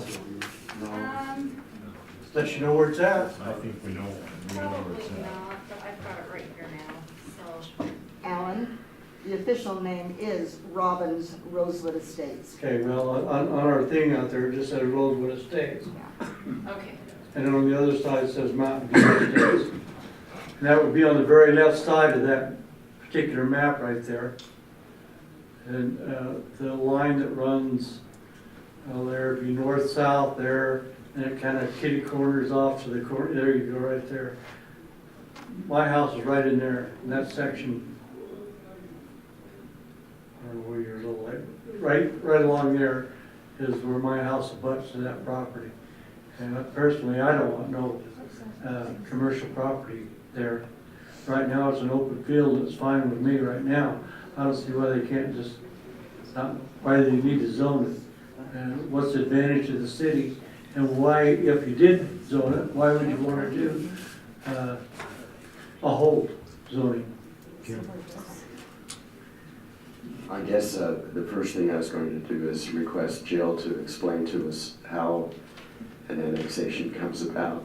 The city doesn't go out and say, we're going to, it's our purpose to annex this property. I understand how that works. I was on the planning and zoning for 6.5 years in Santa Cruz, so I kind of know how that process works. Good. The second part is that we are required to zone when we annex. And Yes, I understand that part, but you don't need to annex. Correct. Correct, but the request doesn't come from the city, it comes from the owners. That's right. And it's up to the city whether they annex or not. So. And if there's no advantageous to the city to annex that property, I can't see why they'd want to annex it. So to answer that, this has been a pending annexation for many years. And there wasn't any immediate development plans within the boundaries of the annexation when it was first submitted for review. Since that time, there's been 5 acres within the annexation area that has been purchased by Wasatch Mental Health. And they have plans to build an office building on their 5 acres in the development. So there is some immediate development that is being proposed. And so that was part of the consideration of the city council of whether or not the property is annexed, because you are absolutely correct that the city council is not obligated to complete the annexation. But based on imminent development and having that office building within our community, they at the time back in March, they felt that that was appropriate. As far as the holding zone, you're aware of zoning the property at the time of annexation. Because a master plan has not been completed, a master plan like what we just did with the South Meadows planning area, because a master plan is not completed, that's why we put all of the property in a holding zone. So it's basically just an agricultural zone that's similar to Utah County zoning, that allows all of those landowners to continue to use their property in a manner which they're currently using it for until such time that they want to sell or develop their property. Another benefit of having it in the holding zone is for tax purposes. I know Ava Simonson had addressed that concern earlier tonight about the possibility of having her taxes go up. Having it maintained in an agricultural zone will keep the tax rate at an agricultural rate instead of a development potential rate. And so there was a variety of reasons, but recognizing that we will see commercial in the area, we will see residential, we just haven't identified what those locations are, where the roads will be. So we wanted to keep it all in a holding zone until we had answered the questions of land use, transportation, and infrastructure. And so when that took place, we'd have another public hearing, correct? You would. Okay. Thank you. Is there anybody else that would like to address the council? If not, I would accept a motion to close the public hearing. Second. All in favor? Aye. Any more discussion or questions? And I would accept the motion to approve or deny the annexation. And Mayor Pro Tem, we are looking for three things in that motion: approval of the annexation, approval of the annexation agreement, and for the mayor to execute the enacting ordinance.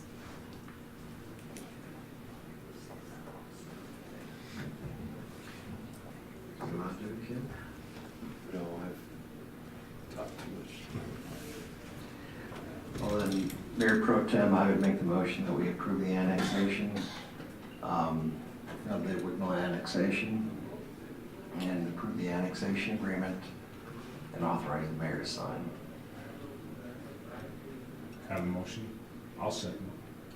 All in favor? Aye. Any opposed? The next item on the agenda is the amendment of the fee schedule for the golf course. And I assume Tracy's taking. Yeah. Try.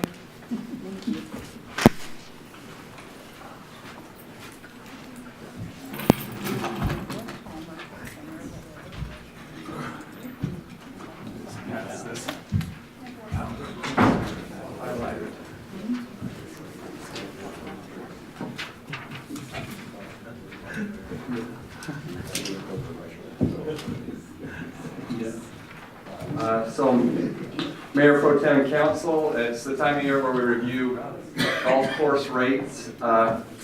What I've handed out for those of you in the audience or public is, this is the 2015 area course rates. I've highlighted the ones we want to address at Gladstone this year, which is just cart fees.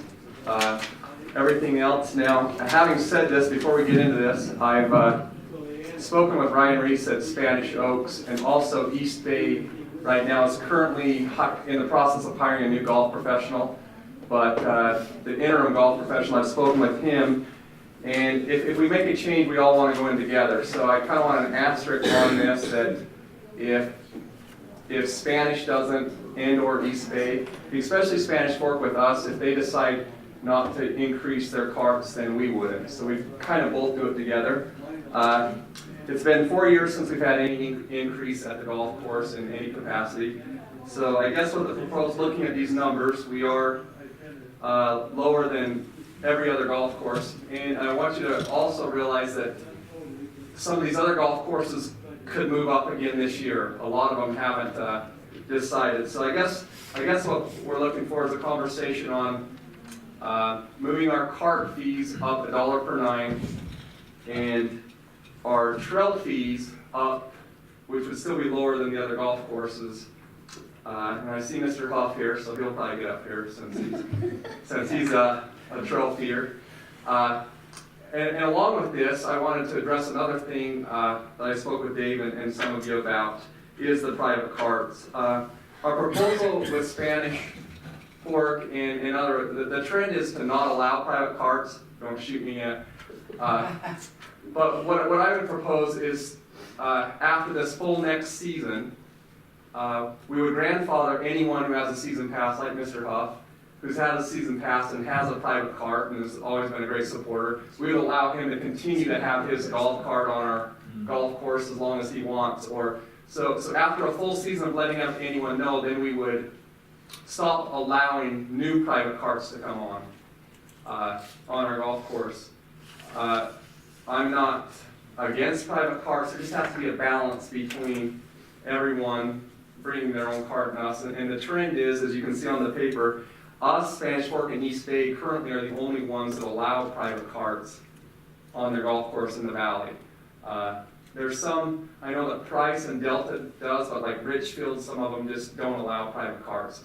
So by no means am I saying we don't want to allow private carts, and there's a lot of great people, a lot of big supporters that as long as they buy their season pass and put their carts on, that's great. I'd just like to put that in the motion that we give everyone a year, and as long as you purchase a membership and put a private cart on the following year, you'd be able to do it.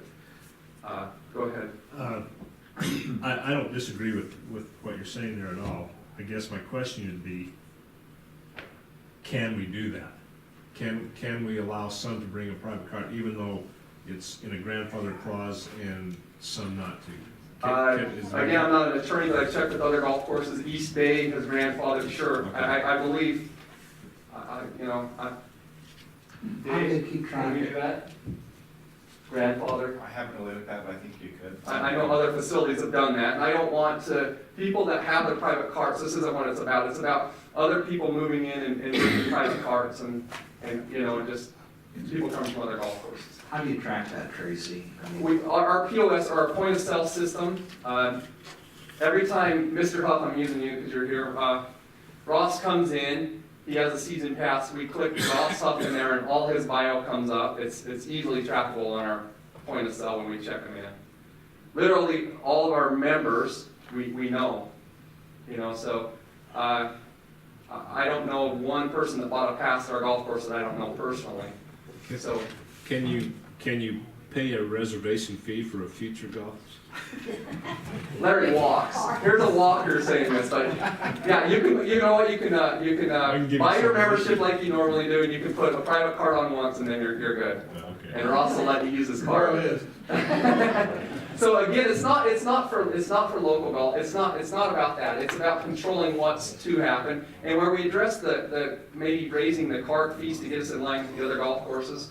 Then I see a trend of people going, well, I'll just go buy my own cart and do this. And so we just wanted to nip that in the bud.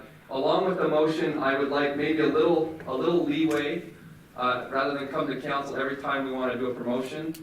Like we're looking at off times, like Monday evenings, Wednesday evenings, and Sunday afternoons, where maybe it'd give me a little bit of leeway to run promotions, and our slow times to 2-for-1s and different family night deals and things. Doesn't Spanish do that a little bit? Yeah. Most golf courses, and with us tracking our rounds, ultimately we want to discount golf when we're not busy, and then get full price when we're busy. That's what we try to do. But maybe in the motion, I just like that leeway to run different promotions, which we do already with the Lions Club and the Skyhawks card and different.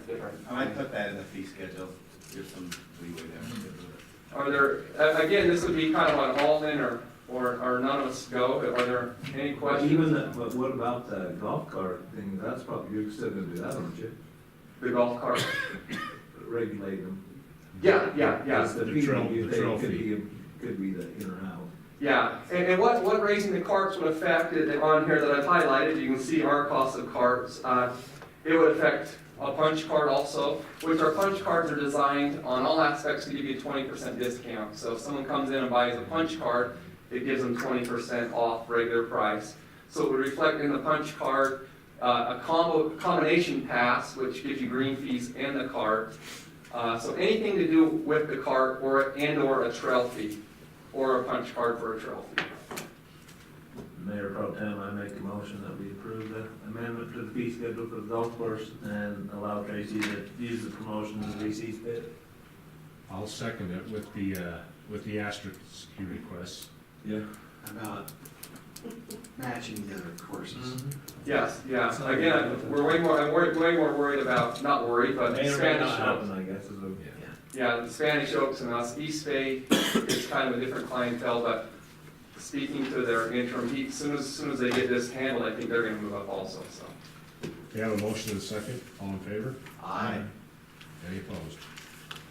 Motion carries. The last item on the agenda tonight Larry, is, Mayor, I think you skipped over one, the City of Fun Carnival, E1.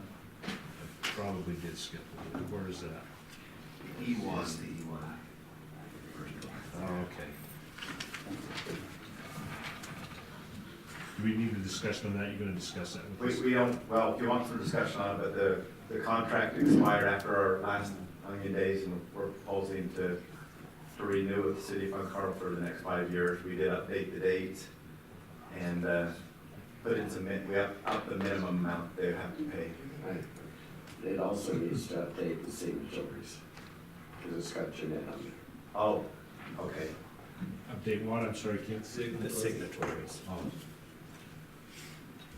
We talked with the carnival, we've sent them this draft, they're comfortable with it, and we just would like to move forward. Janine said they're very good to work with, and so we'll keep that relationship. Do we have any questions or concerns? I'll make a motion to approve the City of Fun resolution, approval of agreement between Payson City and the City of Fun Carnival. Does the mayor need to sign this? Yeah, the resolution, we have a resolution here. 12/2/15B, authorize the mayor to sign. Second. All in favor? Aye. Aye. Any opposed? Okay, now, to the last item. The easement for the Strand parcel on 800 South. Who's leading this discussion? The mayor, pro tem and council, the things have been approved. We have the documents here to sign, and you can sign that as the mayor pro tem. We'll just get those signatures after the meeting. We're all good with that, too, aren't we? Yeah. Yeah, no problems. Mayor Pro Tem, I'd like to make a motion to approve the easement for the Shrine parcel located on 800 South. Second. We have a motion and a second to approve. Any, No. all in favor? Aye. Aye. Any opposed? Passes unanimously.